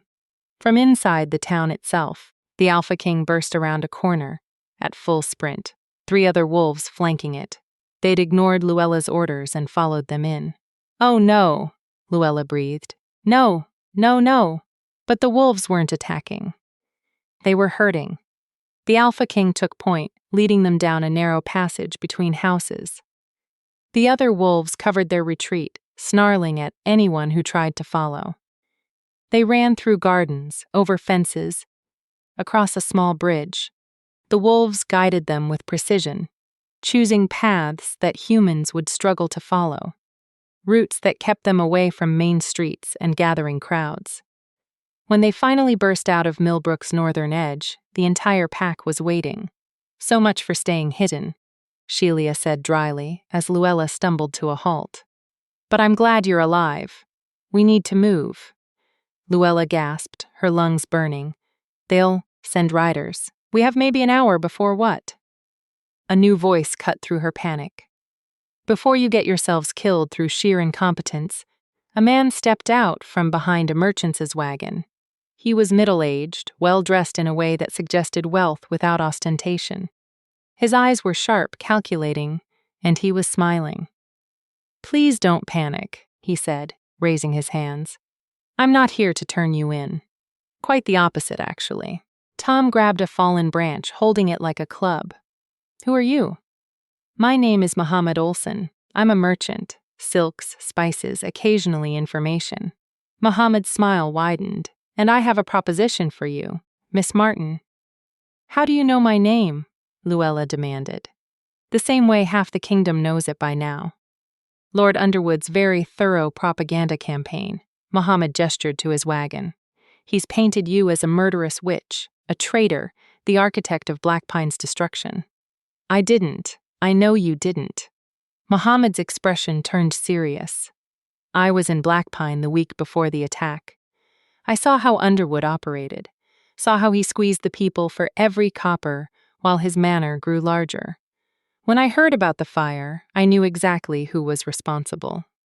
"Then help us," Shelia said desperately. "Please, we're trying to reach the capital to tell Prince Morgan the truth." Muhammad laughed. Not unkindly, but with genuine amusement. "Oh, child, you think Prince Morgan doesn't know what Underwood is? The nobility protect their own. Even the good princes won't openly accuse a lord of murder without ironclad proof." Luella's hope, so fragile and new, began to crumble. But Muhammad continued, "There are other ways to fight. Ways that don't involve throwing yourselves at palace gates and hoping for mercy." "What ways?" Luella asked wearily. Muhammad studied the wolves surrounding them, his eyes lingering on the Alpha King. "You have something unique, something unprecedented. An alliance with creatures that everyone fears and no one understands." "That's power, Miss Martin. Real power." "I'm not interested in power," Luella said. "I just want justice." "Justice requires power." Muhammad's voice was gentle but firm. "Without it, you're just another corpse in Underwood's wake. But with it, with the right backing, the right strategy, you could be so much more." "You still haven't explained what you want," Tom said, suspicion heavy in his voice. "I want to help you," Muhammad said simply. "I have resources, money, connections, safe houses between here and the capital. I can get you to Prince Morgan, not as refugees begging at the gates, but as petitioners with a case that can't be ignored." "Why?" Luella pressed. "What do you get out of this?" Muhammad's smile turned sharp. "Underwood owes me money, a great deal of it. When his embezzling is exposed, his assets will be seized. I want to make sure I'm first in line for repayment." He paused. "And I want to see him hang. Call it sentiment, call it business sense, call it whatever you like. Our interests align." Luella looked at the Alpha King. The wolf's amber eyes were unreadable. "How do we know you're not leading us into a trap?" Brooke asked. "You don't," Muhammad admitted. "But ask yourself, what do you have to lose? Without help, you'll be caught before you reach the capital. With my help, you have a chance. Maybe a slim one, but a chance nonetheless." He opened the back of his wagon, revealing supplies, food, blankets, clean clothes. "I packed these this morning. I've been waiting for you." "You knew we'd come through here?" Luella asked. "I know how refugees think. I know which routes avoid major roads while still heading northeast. And I know you're smart enough to need supplies eventually." Muhammad's expression softened. "Let me help you, Miss Martin. Let me help all of you." Luella's instincts sweared with her desperation. Everything Muhammad said made sense. But trust was a luxury she couldn't afford. The Alpha King moved forward and sniffed Muhammad's extended hand. For a long moment, wolf and man regarded each other. Then the Alpha King sat. Not aggressively, not submissively, just accepting. Your wolf approves, Mohammed noted. I'll take that as a good sign. Luella made her decision. What's your plan? Mohammed's smile returned bright and conspiratorial. First, we get you all looking less like escaped criminals. Then, we travel as my merchant caravan. Perfectly legal, perfectly normal. The wolves stay hidden during day travel. Join us at night. In 3 days, we'll be in the capital with credentials that will get you through the palace gates. Credentials? Sheila asked. I supply silk to several noble houses. My deliveries come with automatic access to certain areas. Mohammed winked, including the East Wing where Prince Morgan keeps his menagerie of rescued animals. Despite everything, Luella felt hope stirring again. You've really thought this through. I'm a merchant, Miss Martin. Planning is what I do. Mohammed gestured to his wagon. Now, shall we stop wasting time and start moving? Millbrook's guards won't give up easily, and I'd rather not explain why I'm harboring fugitives. Over the next hour, they transformed. Mohammed produced clean clothes from his seemingly bottomless wagon, simple but respectable traveling gear that wouldn't draw attention. He had them wash their faces and hands, comb their hair, look like ordinary people again. The key to hiding, he explained, is not looking like you're hiding. Act normal, and people see what they expect to see. The wolves retreated into the forest, paralleling the road, staying just out of sight, but close enough to respond if needed. The Alpha King was the last to leave. Its eyes locked on Luella until she nodded reassurance. By the time they set off, they looked like exactly what Mohammed claimed, a merchant and his hired travelers, hauling goods to the capital for the winter season. You're good at this, Luella said quietly as they walked beside the wagon. I've had practice. Mohammed's expression darkened. I've seen what happens when people can't fight back against corrupt lords, seen families destroyed, lives ruined, justice denied. Sometimes all they need is someone willing to level the playing field. You do this often? Tom asked. Help fugitives when the fugitives are innocent and the lords are monsters. Yes. Mohammed glanced back at his wagon. Though I'll admit, this is my first time smuggling a witch and her wolf army. I'm not a witch, Luella said. I know, but stories are more powerful than truth, Miss Martin. Underwood's told a story about you. We need to tell a better one. As they traveled, Mohammed explained his plan in detail. They'd reach the capital in 3 days if they maintained a steady pace. Once there, he'd arrange for them to stay in a warehouse he owned in the merchant district, safe, secure, away from Underwood spies. And then, Luella asked, then we get you in front of Prince Morgan. I'll arrange a private delivery to his menagerie. You'll be carrying silk, but you'll also be carrying your story. The prince is eccentric. He values animals over most people. If you can demonstrate your bond with the wolves, if you can prove they chose to follow you rather than being enslaved, he'll listen, Sheila finished. Exactly. Mohammed nodded. It's not a guarantee, but it's better than anything you had before. That night, they made camp in a clearing well off the main road. The wolves returned at dusk, materializing from the forest like shadows given form. The Alpha King went directly to Luella, pressing its head against her chest in what she'd come to recognize as greeting. I missed you too, she murmured, running her fingers through its fur. Mohammed watched the interaction with fascination. Remarkable. I've seen trained dogs show less affection. They're not trained, Luella said. They're partners. Even more remarkable. Mohammed pulled out a notebook and began sketching. Do you mind if I document this for the prince? Visual evidence of your bond could be compelling. Document away, Luella said, too tired to care. As Mohammed drew, Shizlia sat beside Luella. Do you trust him? I don't know, Luella admitted, but the Alpha King does. And that's enough for now. The Alpha King, Sheila repeated. You really do talk about it like it's royalty. Luella looked at the great black wolf at its intelligent amber eyes and regal bearing. Look at it. Tell me it's not. Shilzia studied the wolf for a long moment. When this is over, when we've testified and Underwood is arrested, What happens to them? To the wolves? They go free, Luella said immediately. Back to the deep forest where they belong. And you? Luella hadn't thought that far ahead. Her entire focus had been on reaching the capital, on getting justice for Blackpine. What came after? I don't know, she said quietly. I don't have a home anymore, don't have a place. You have us, Shelia said, gesturing to the refugees scattered around the camp. We're your place now. Your pack, I suppose. Luella smiled despite herself. A pack? I like that.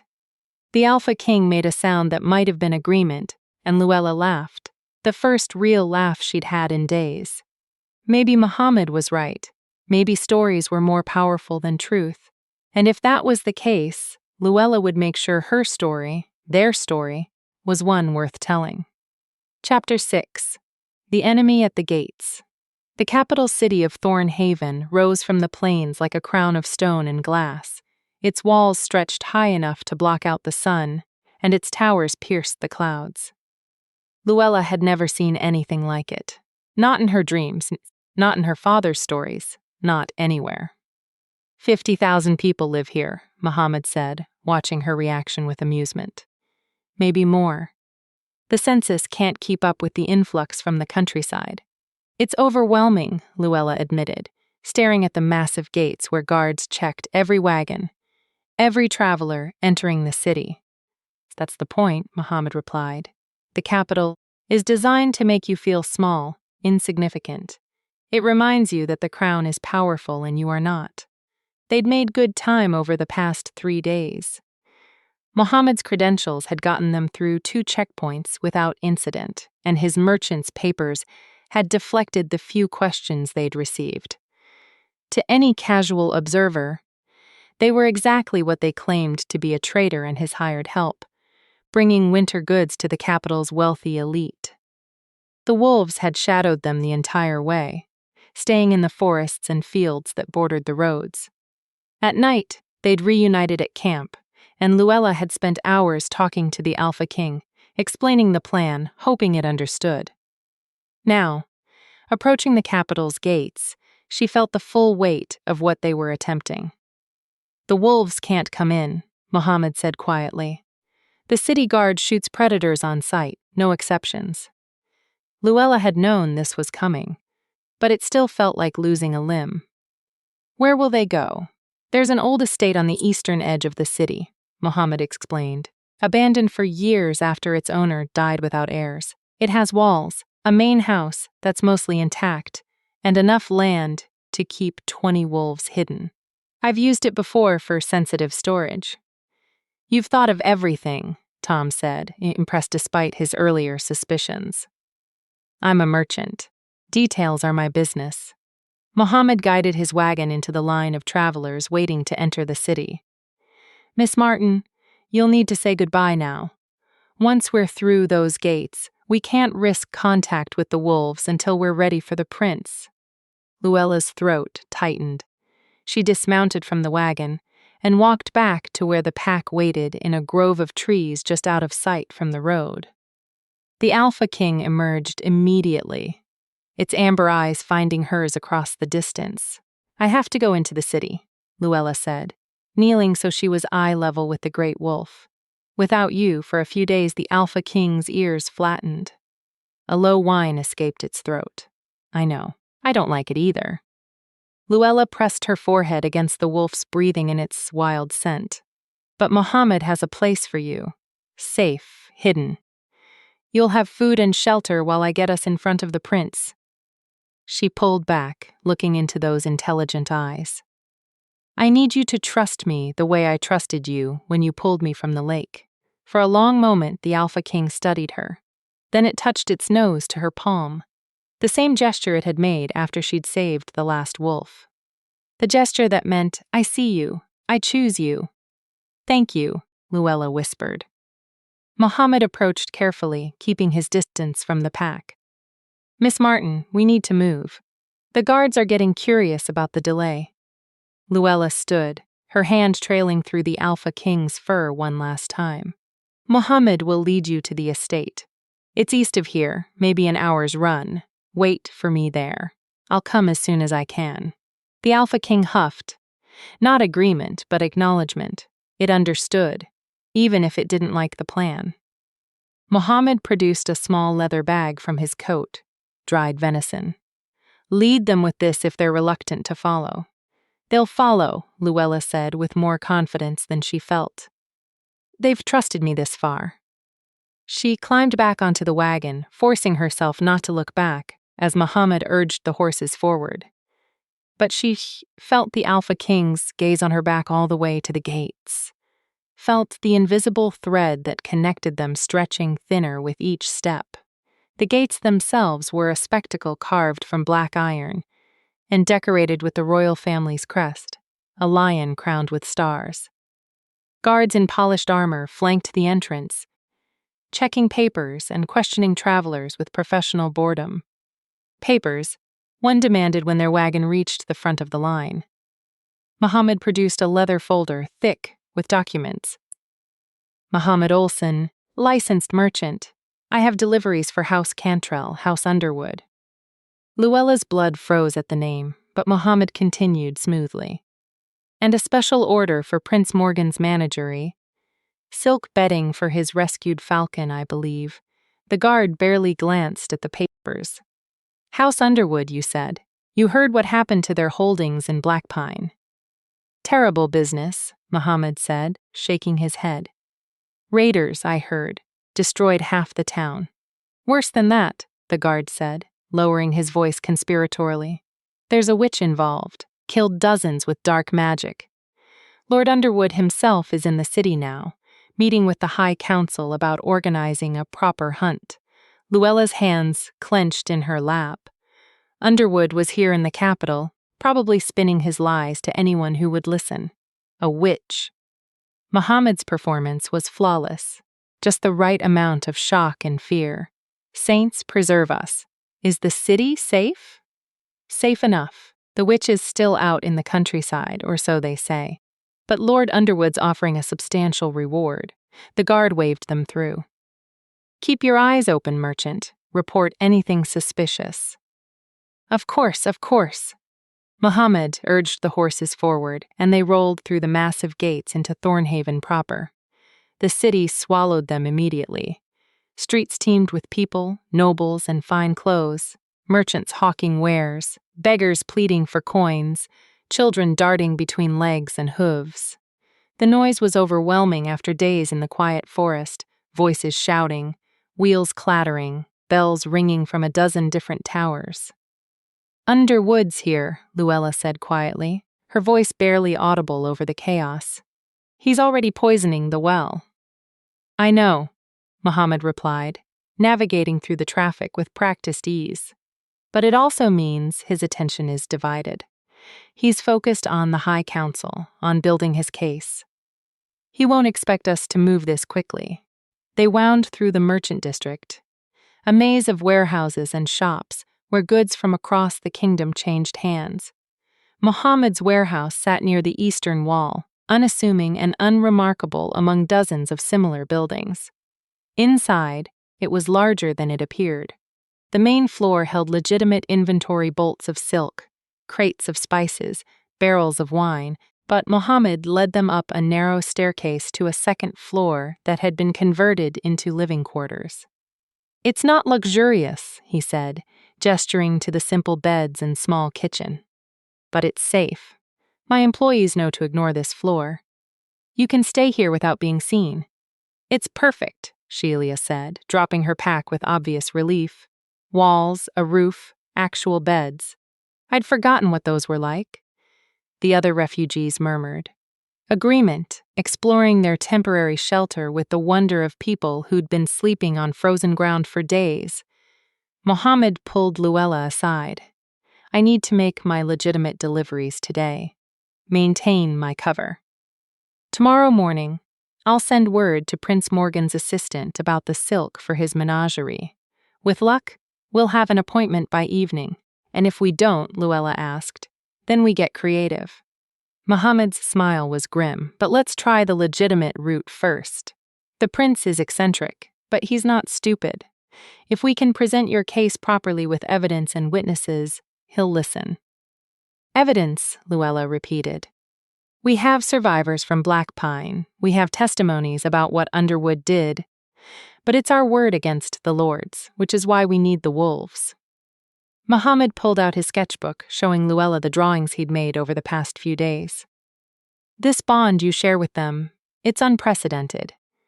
If you can demonstrate it to the prince, if you can show him that these creatures chose to follow you, that they're not enslaved or controlled, but willing allies, he'll see that Underwood's story doesn't make sense. Luella finished. A witch wouldn't need willing allies. She'd use force coercion. Exactly. Muhammad nodded approvingly.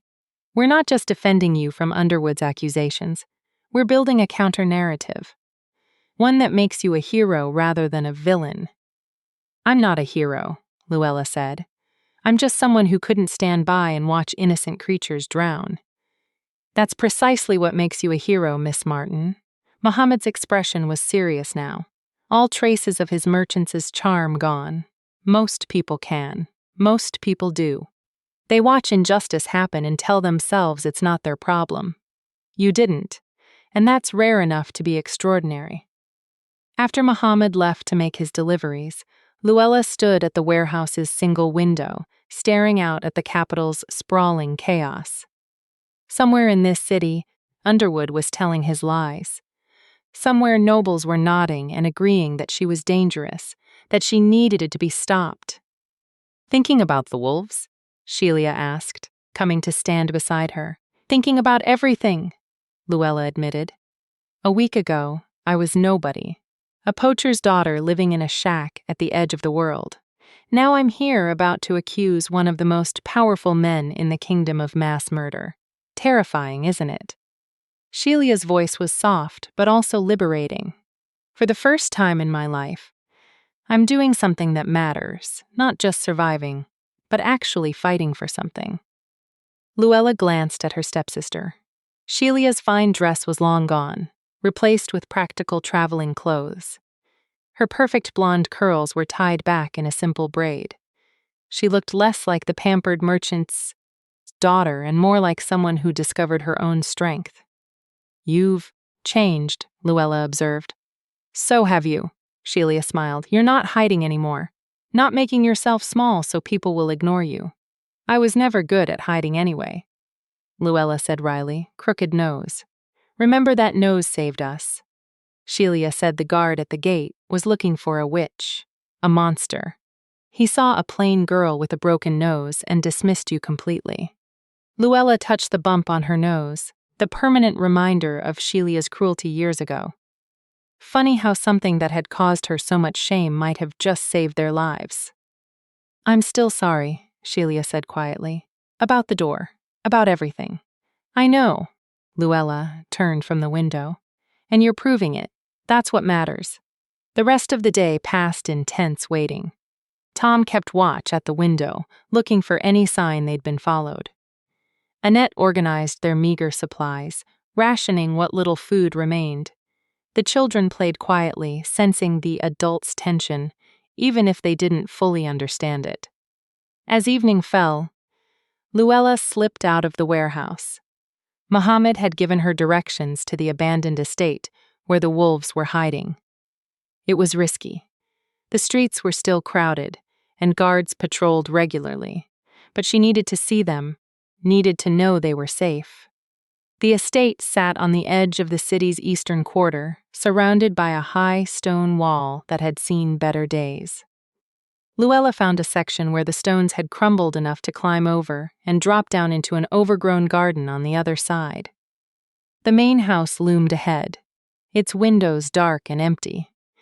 But Luella could sense them, the wolves, watching from the shadows. It's me, she called softly.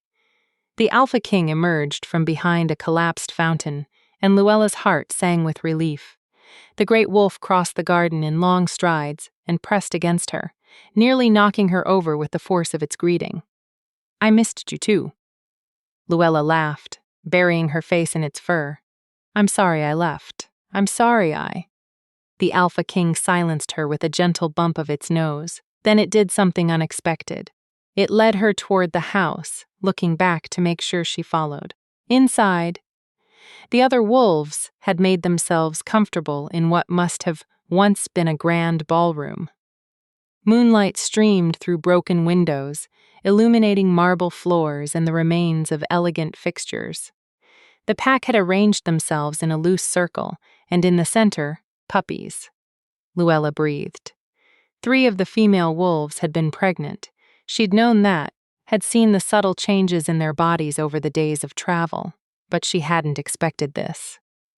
7 tiny wolf pups, barely a week old, nursed from their mothers, or stumbled on uncertain legs across the marble floor. "Oh," Luella whispered, kneeling carefully so as not to startle them.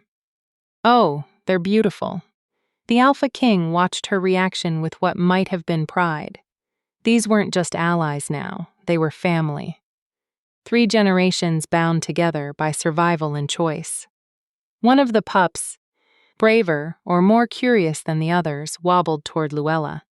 It sniffed her hand with a nose smaller than her thumb, then made a tiny sound that was probably meant to be fierce, but came out adorable instead. "Hello, little one," Luella murmured, gently stroking its downy fur. "Welcome to the world. I promise we're going to make it a better place for you." The Alpha King settled beside her, and together they watched the pups play and nurse and discover their new home. In that moment, surrounded by life and hope, Luella felt something settle in her chest. This was why she pulled them from the freezing water.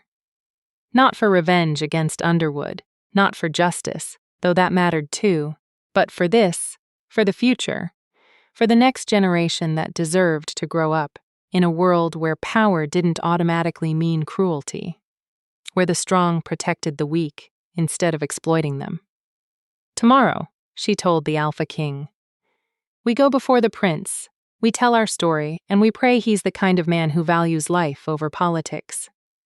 The Alpha King huffed, not quite agreement, not quite skepticism, just acknowledgement that tomorrow would come, whether they were ready or not. Luella stayed until moonrise, memorizing the sight of the pups and their mothers, of the pack at rest in this temporary sanctuary. Then she climbed back over the wall and made her way through darkened streets to the warehouse.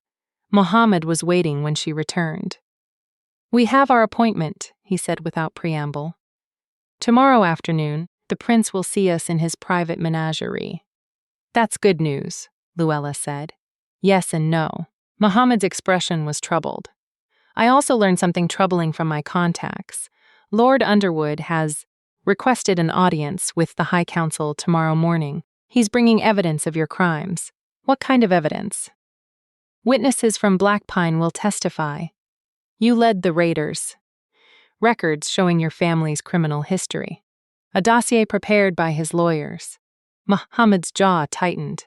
"He's building a legal case to have you declared an outlaw.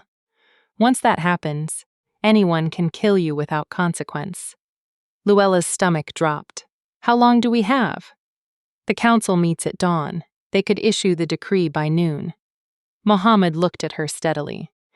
"Which means we need Prince Morgan to intervene before that happens. If the decree is issued first, even the prince can't easily overturn it without looking like he's defying the entire council. So everything depends on tomorrow afternoon." Luella said everything. Mohammed confirmed. "No pressure." Luella laughed, despite herself, a slightly hysterical sound that made Mohammed smile. "Get some rest," he advised. "Tomorrow we change the story. Tomorrow we show them who Luella Martin really is." Luella nodded, but she knew sleep would be impossible. Too much was riding on the next day, too many lives, human and wolf, hanging in the balance.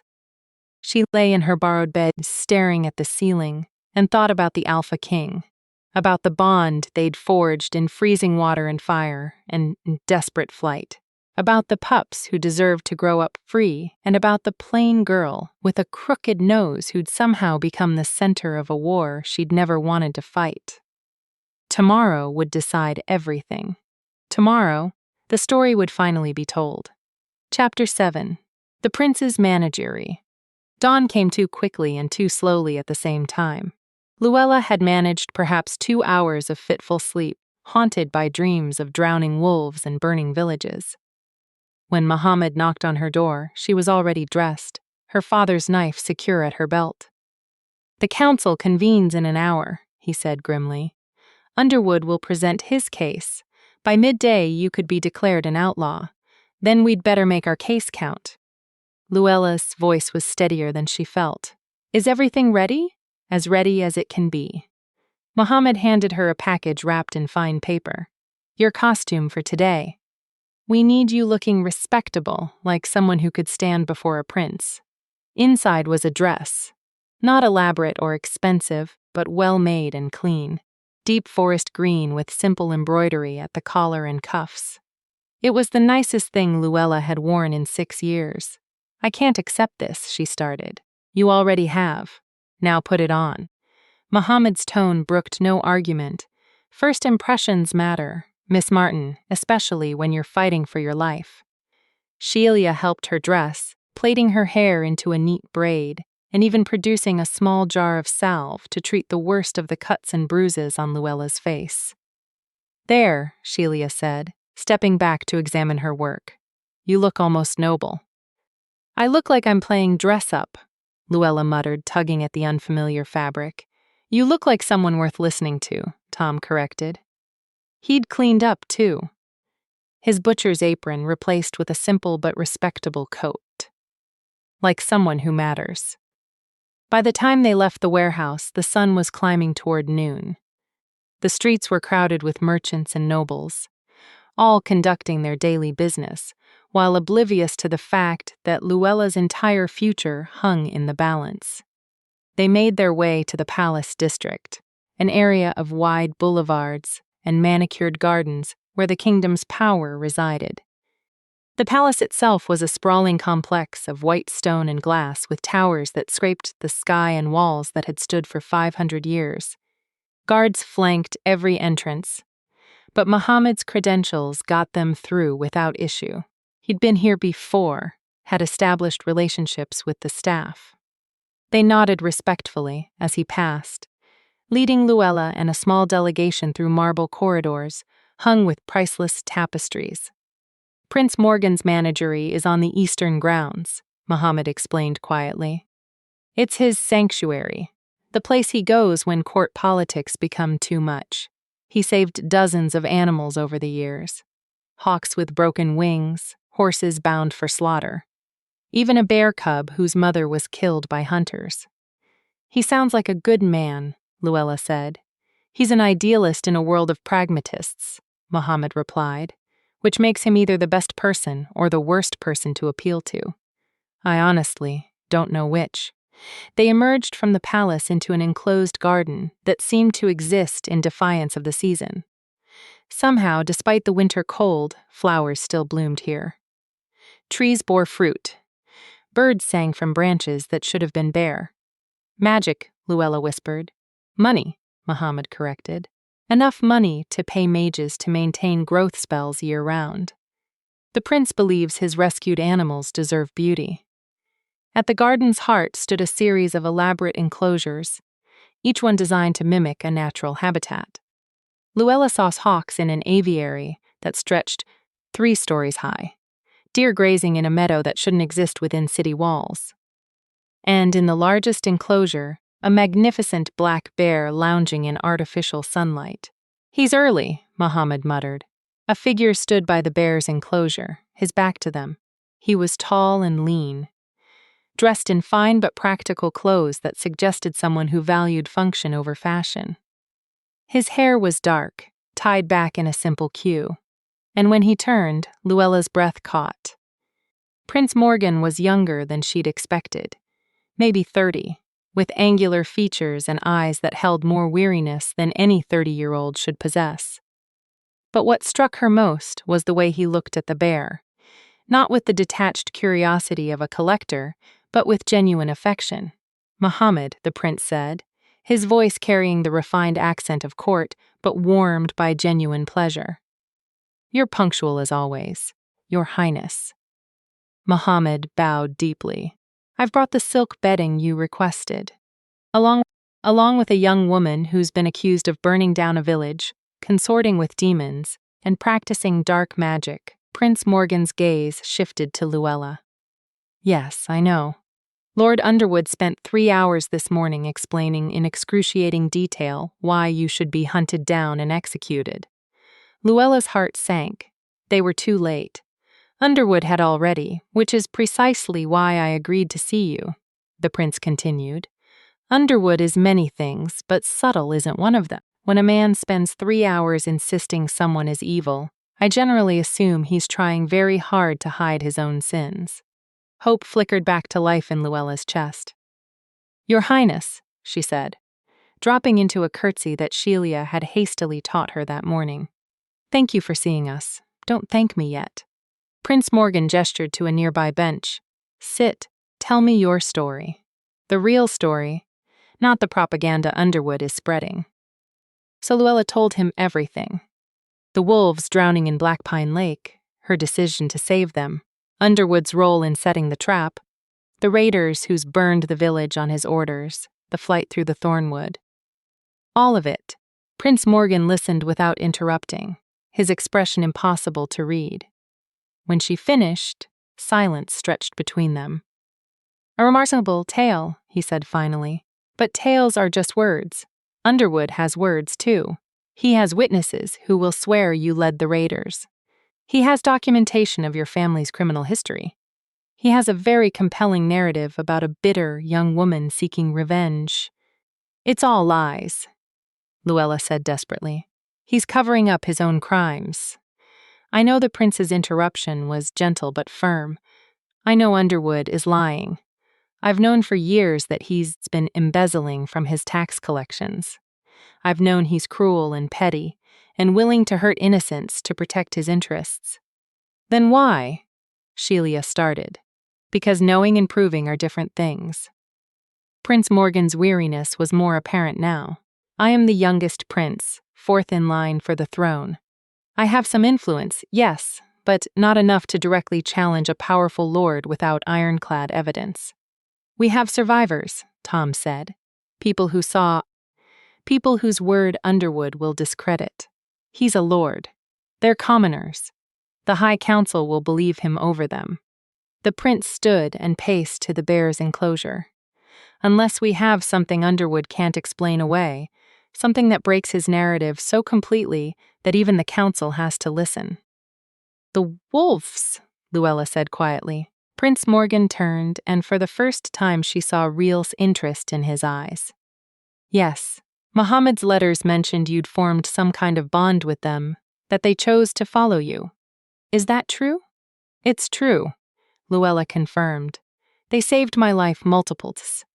Not because I control them, but because she searched for the right word, recognize each other.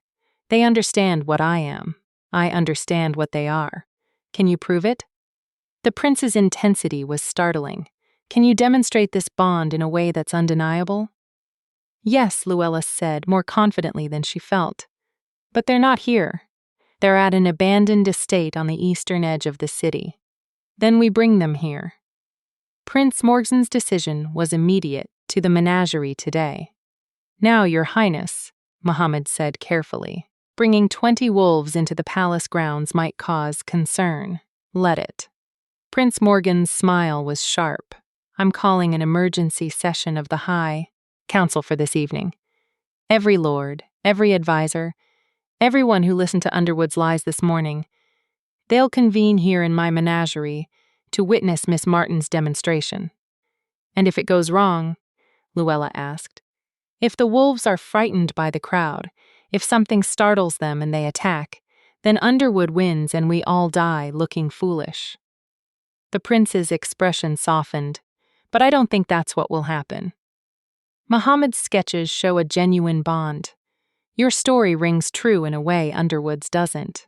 And he glanced at his rescued animals. I've spent my entire life learning to read creatures who can't speak for themselves. I believe them more than I believe politicians. Over the next hour, preparations were made with startling efficiency. Prince Morgan sent runners to every member of the High Council with mandatory summons. Mohammed dispatched trusted servants to retrieve the wolves from the abandoned estate. Palace guards were positioned around the menagerie, not to threaten, the prince insisted, but to prevent panic if the demonstration went poorly. "We're really doing this?" Sheila murmured, watching servants construct a viewing area for the nobles. "We're going to parade wolves in front of the most powerful people in the kingdom." "We're going to show them the truth," Luella corrected. But her palms were sweating. Everything depended on the Alpha King, on the bond they'd formed in freezing water and desperate flight. If the wolf didn't respond to her in front of the council, if it seemed wild or dangerous or controlled, Underwood would use it as proof of witchcraft. But if it worked, if the Alpha King showed the council what true partnership looked like, they might have a chance. The sun was beginning its descent toward the horizon when Muhammad returned with the wolves. He'd brought them through the service entrances, avoiding the main courtyards where their presence would cause immediate panic. "They're in the staging area," he reported to Prince Morgan. "And Your Highness, there's something you should know. 3 of the females have given birth. There are pups." The prince's eyes widened. "Pups? How young?" "Very young. Less than 2 weeks old." "Bring them," Prince Morgan said immediately. "All of them. The pups, too. If anything will demonstrate that these wolves trust Miss Martin, it's allowing her near their young." The council began arriving as dusk fell. Lord Philip Underwood was among the first, his face darkening when he saw Luella standing beside Prince Morgan. "This is outrageous," Underwood said, his voice carrying across the garden. "Your Highness, that woman is a criminal. She should be in chains, not standing at your side like an honored guest." "She's standing at my side because I invited her, Lord Underwood." Prince Morgan's tone was pleasant, but carried an edge of steel. "Just as I invited you. We're going to settle this matter tonight, once and for all."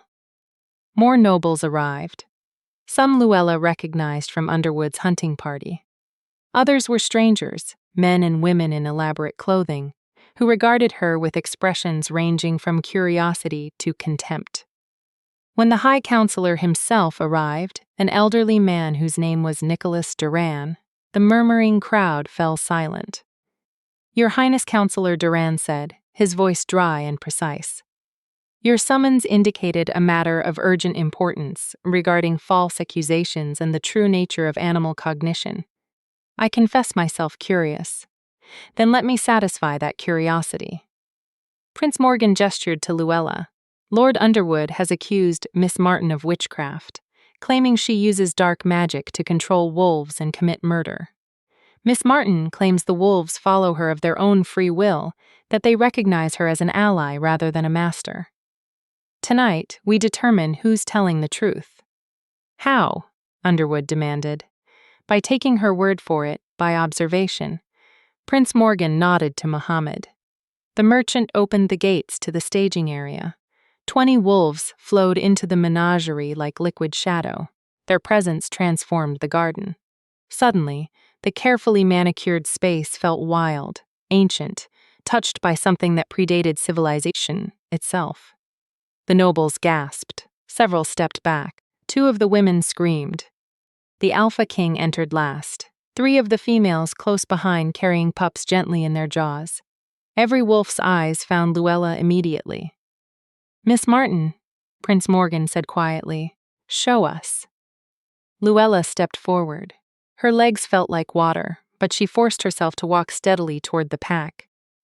Behind her, she could hear the nobles' shocked whispers, Underwood's angry muttering, the rustling of weapons, as guards readied themselves for violence.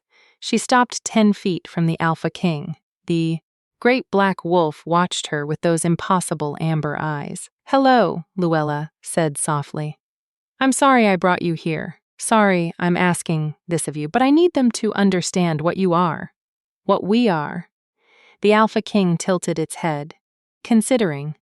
Then it walked forward, closing the distance between them, and pressed its forehead against hers. The gesture was so gentle, so deliberately tender, that several nobles gasped. That's impossible. Someone whispered. Wild wolves aren't wild, Luella said loud enough for everyone to hear. She kept her eyes on the alpha king, her hand resting on its neck. They're free. There's a difference. Wild implies no choice, no thought, just instinct. These wolves choose. They think, they understand. She knelt, and the alpha king knelt with her. If I controlled them, Luella continued, they'd have no will of their own. They'd be slaves. But look, the 3 females with pups approached. One placed her pup directly at Luella's feet, an act of trust so profound that Prince Morgan inhaled sharply. Wolves don't let strangers near their young, the prince said. Not unless they trust completely. Luella finished. She picked up the pup with infinite care. It squirmed in her hands, making tiny sounds, utterly unafraid. This isn't control, this is family.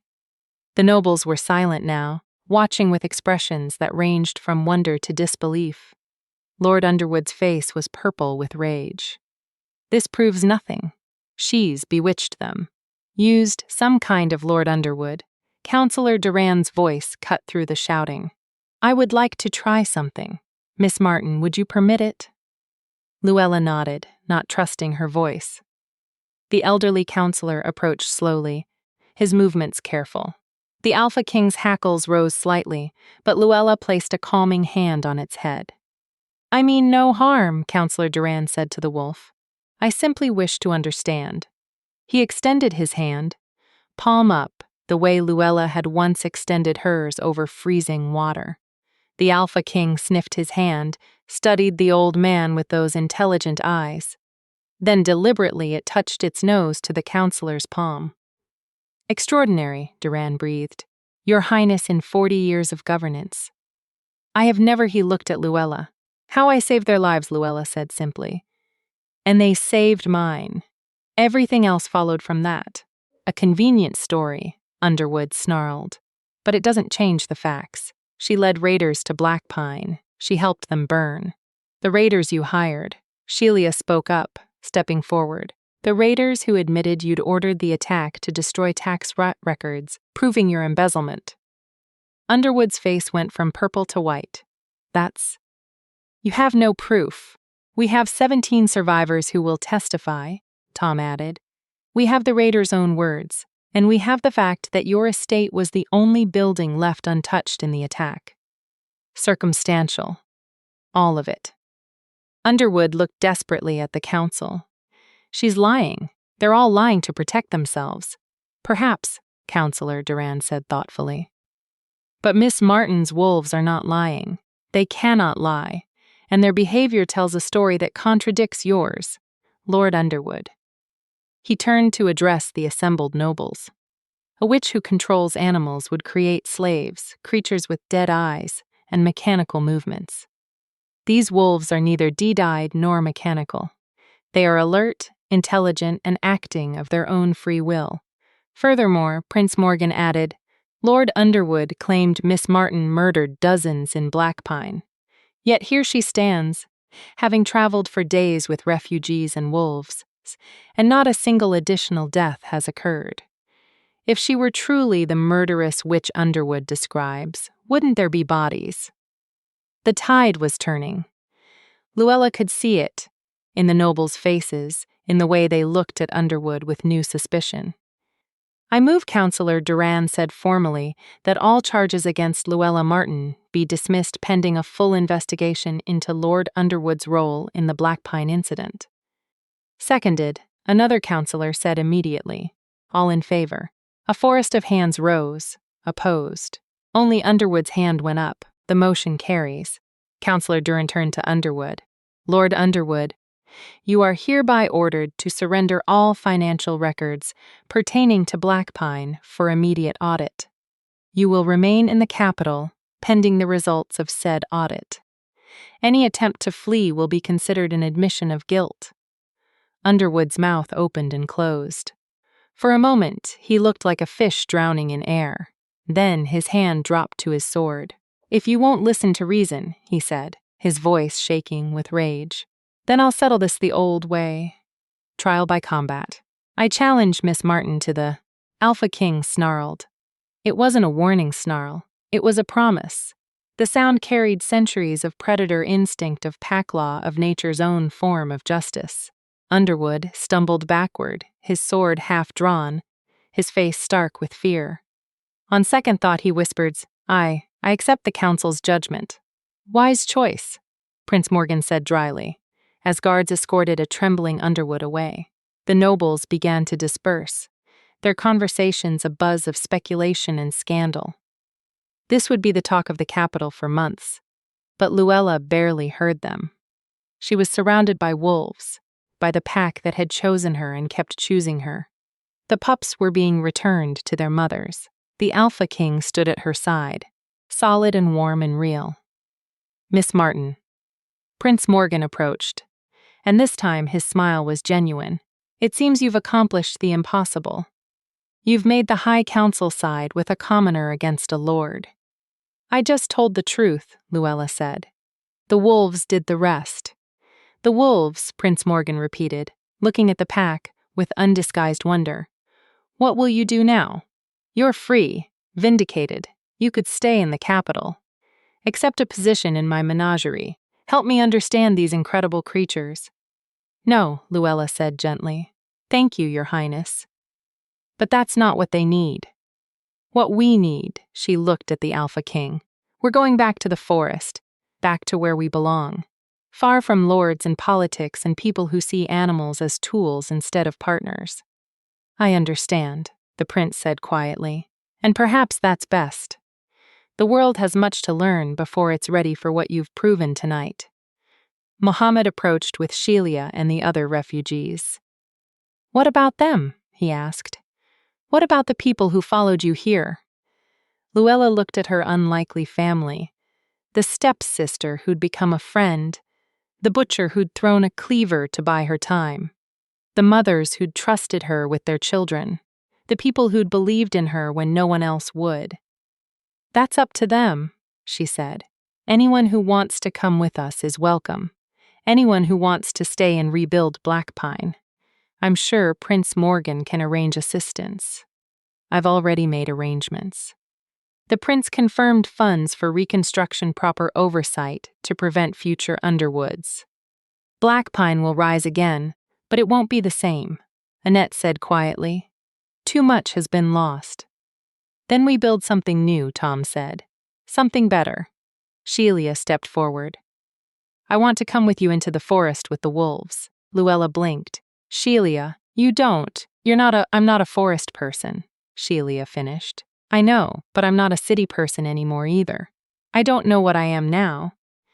But I'd like to find out with you if you'll have me. Luella looked at her stepsister.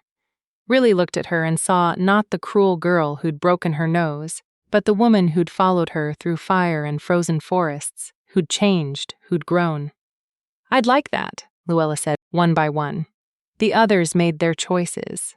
Some would stay, help rebuild Blackpine under Prince Morgan's protection. Others, Tom, Brooke, two of the families would come into the forest, start fresh somewhere new. As the moon rose over the capital, Luella and her chosen family prepared to leave. The wolves were eager to go, sensing the wild lands beyond the city walls. One last thing, Prince Morgan said, pressing a leather pouch into Luella's hands. Supplies, money. Consider it a royal gift. We can't accept. You saved 20 wolves from drowning, the prince said. You exposed corruption. You gave the High Council no choice but to do the right thing. I'd say you've earned it. Luella opened the pouch and found enough gold to feed them for a year. Thank you, Your Highness.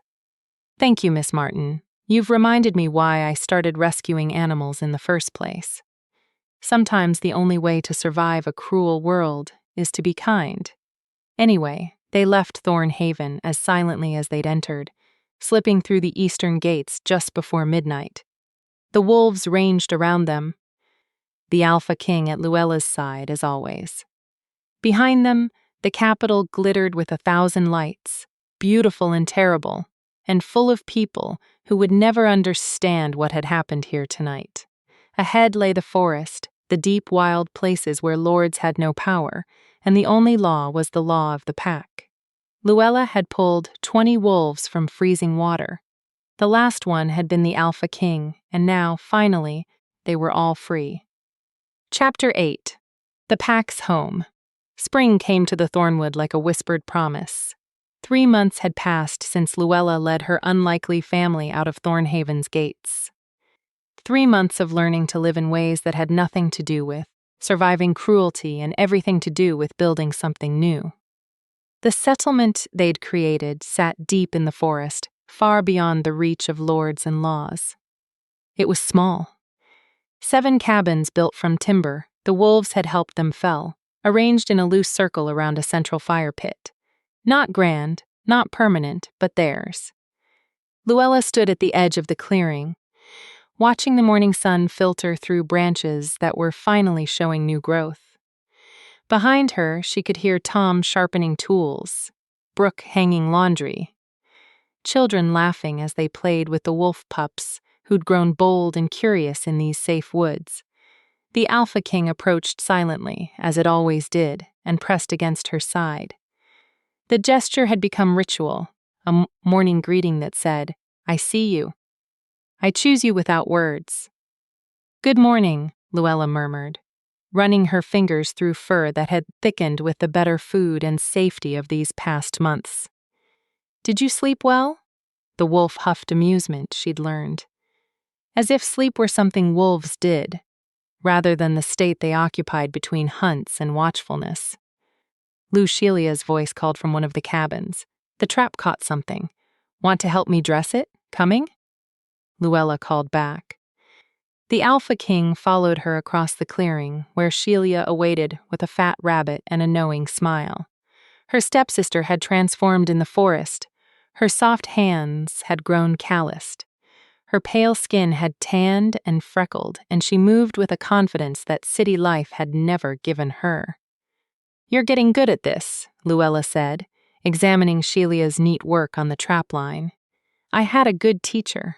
Shelia began, preparing the rabbit with quick, efficient movements. "Though I have to admit, I never thought I'd be grateful for all those etiquette lessons Mother made me take.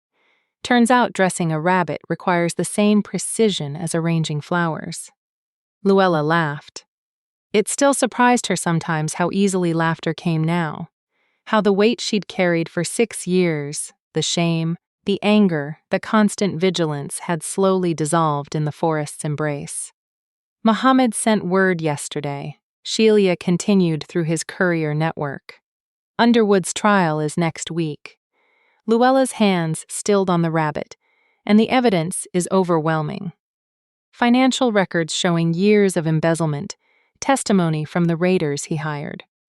They turned on him once they realized he wasn't going to pay them. Even some of his own servants have come forward.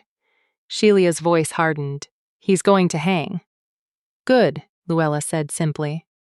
She'd thought she might feel something more. Triumph, vindication, the savage joy of seeing an enemy destroyed. But there was only a quiet satisfaction that justice, however delayed, was finally arriving. "Mohammed also said, Prince Morgan has been asking about us," Shelia added, "wondering if we're well, if we need anything." "Tell him we're fine," Luella said. "Better than fine. Tell him we're home." The morning passed in the rhythms they'd established, checking traps, tending the garden they'd started, preparing food, maintaining their small settlement. The wolves ranged through the surrounding forest, hunting their own prey, but always returning to the clearing by nightfall. It was a life that would have seemed impossible 6 months ago, a life where humans and wolves lived not as master and servant, not as enemies, but as neighbors who'd chosen to share space and resources. Around midday, one of the scout wolves returned with news. Luella had learned to read their body language well enough to understand the basics. There were strangers approaching from the south, humans, not threatening, but present company. Luella announced to the others, "Tom, Brooke, stay alert, but don't show weapons unless I signal." They gathered near the fire pit, the wolves forming a loose perimeter. Luella positioned herself at the clearing's edge, the Alpha King at her side, and waited. 3 figures emerged from the trees. Refugees, by the look of them, thin, tired, carrying everything they owned in packs that sagged with meager possessions. A man, a woman, and a boy who couldn't have been more than 12. The man stopped when he saw the wolves, his hand instinctively moving to protect his family. "It's all right," Luella called out. "They won't hurt you. Not unless you mean harm." "We heard stories," the woman said, her voice, "about a place in the deep forest where people lived with wolves, where there was no lord, no taxes. No," her voice broke, "no cruelty." "We didn't believe it," the man added, "thought it was just a fairy tale. But we had nowhere else to go. Our village lord Canrell increased the taxes again. We couldn't pay. They took our farm, said we could work it as tenants, but tenants are just slaves with different names." Luella finished. She'd heard similar stories from the other refugees who'd trickled into their settlement over the past months. People fleeing the same system that had destroyed her father. "You're welcome here. We don't have much, but we share what we have." The family's relief was palpable. The boy stared at the wolves with wide eyes, fear mixing with wonder. "They're really safe?" he asked. "As safe as anything wild can be," Luella said honestly. "They're not pets. They're not tame, but they've chosen to live alongside us, chosen to protect us. If you respect them, they'll respect you." One of the female wolves, the one whose pup Luella had held before the council, approached the boy, slowly. She sniffed his hand, then gently bumped her head against his palm. The boy's face transformed with joy. "See?" Luella smiled. "She approves." By evening, the new family had been integrated into the settlement. Tom was showing the man how to build a proper shelter. Annette was feeding them hot soup. The children were playing together, wolves and humans tumbling in the new grass, like it was the most natural thing in the world. Luella sat by the fire pit, watching her community grow, and felt something she'd never quite experienced before. Peace. Not the absence of conflict. There were still challenges, still difficulties, still moments of hunger and fear and uncertainty. But underneath it all was a foundation of safety, of belonging, of knowing that tomorrow wouldn't bring fresh cruelty from people who saw her as less than human. "You're thinking loud thoughts," Shelia said, settling beside her with 2 cups of herb tea. "Just reflecting." Luella accepted the cup gratefully. 6 months ago, I was nobody. A poacher's daughter living in a shack, surviving on stale bread and stubbornness. And now you're the founder of a settlement that's become a refuge for people escaping tyranny. Shelia sipped her tea. "Plus, you're the only person in recorded history to form a working alliance with wild wolves." "I'd say that's quite the transformation." "I didn't plan any of this," Luella protested. "I just pulled some wolves from freezing water, because it was the right thing to do. That's what makes it remarkable." Shelia's expression turned serious. Most people wouldn't have. Most people would have walked away, told themselves it wasn't their problem. But you didn't, and because you didn't, 17 people survived Black Pine, 20 wolves lived to have pups, and now people who have nowhere else to go have a home. The Alpha King chose that moment to return from its evening patrol. 3 younger wolves following in its wake. The great black wolf had become, if possible, even more magnificent over the past months. Well-fed, well-rested, free to roam its ancestral forests, it radiated health and power. It crossed directly to Luella and laid a freshly killed deer at her feet. "For the pack," Luella said, understanding the gesture. "Thank you." The Alpha King's amber eyes gleamed in the firelight. Then it did something it had never done before. It howled. Not a warning howl, not a hunting call, something else entirely. One by one, the other wolves joined in. 20 voices no more. Now the pups adding their own tentative sounds, creating a harmony that made Luella's skin prickle with something beyond words. "What are they saying?" the new boy asked, his eyes wide. Lula listened, felt the sound resonate in her chest, and understood. "They're saying we're home," she said softly. "This is home. This is Pack." The howling continued, rising and falling like music, like prayer, like the sound the world made before humans tried to tame it, and slowly, tentatively, the humans began to join in.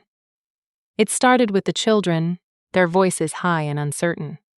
Then Tom added his rough baritone, Brooke's clear alto, Shell's slightly off-key soprano. One by one, every human in the settlement lifted their voice to blend with the wolves. It should have sounded absurd, humans trying to howl, but somehow in that moment it was perfect. It was a declaration, a claim, a promise. We are Pack, we are family, we choose this, we choose each other. When the howling finally faded, leaving only echoes in the crackle of the fire, Luella found she was crying. Not from sadness, from something too big to name gratitude maybe, or relief, or the simple overwhelming fact of surviving everything that had tried to break her. "Your father would be proud," Sheila said quietly. "I think he would," Luella agreed. "He always said the forest provided everything you needed. I just didn't understand. He meant more than food and shelter. He meant community, purpose, freedom." The Alpha King pressed against her side, and Luella buried her face in its fur. "Thank you," she whispered, "for trusting me, for teaching me what it means to be part of something larger than myself." The wolf's response was a gentle huff that might have meant you're welcome, or might have meant, "Foolish human. You taught us the same thing, probably both." The weeks that followed brought more changes. More refugees arrived. Word of the forest settlement was spreading through the underground networks of people fleeing oppression. Each family was evaluated carefully. Those who came seeking only to escape work were turned away. Those who came seeking a chance to build something better were welcomed. The settlement grew to 20 cabins, then 30. They started calling it Wolf Haven, though no one could quite remember who suggested the name first. Muhammad visited in early summer, bringing news from the capital. Underwood had been hanged for his crimes. His estate had been seized, his wealth distributed among Black Pine's survivors. Prince Morgan had personally overseen the village's reconstruction, ensuring that it would never again be subject to a single lord's tyranny. "The prince sends his regards," Muhammad said, sharing tea with Luella beside the fire pit, "and he asked me to give you this." He produced a small wooden box carved with intricate designs of wolves and forests. Inside was a letter written in Prince Morgan's own hand. "Dear Miss Martin, I hope this letter finds you well and prospering in your forest home.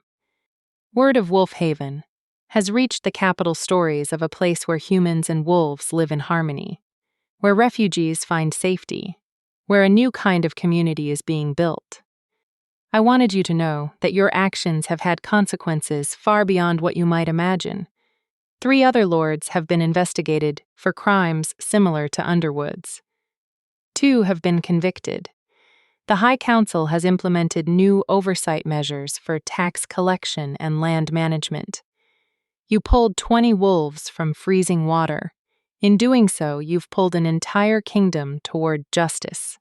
Should you ever need anything, resources, protection, or simply someone who understands what you've accomplished, know that you have a friend in the palace with deep respect and admiration. Prince Morgan." Luella read the letter twice, then carefully folded it and placed it back in the box. "He's a good man," she said. "He is," Muhammad agreed, "which is rare among the nobility.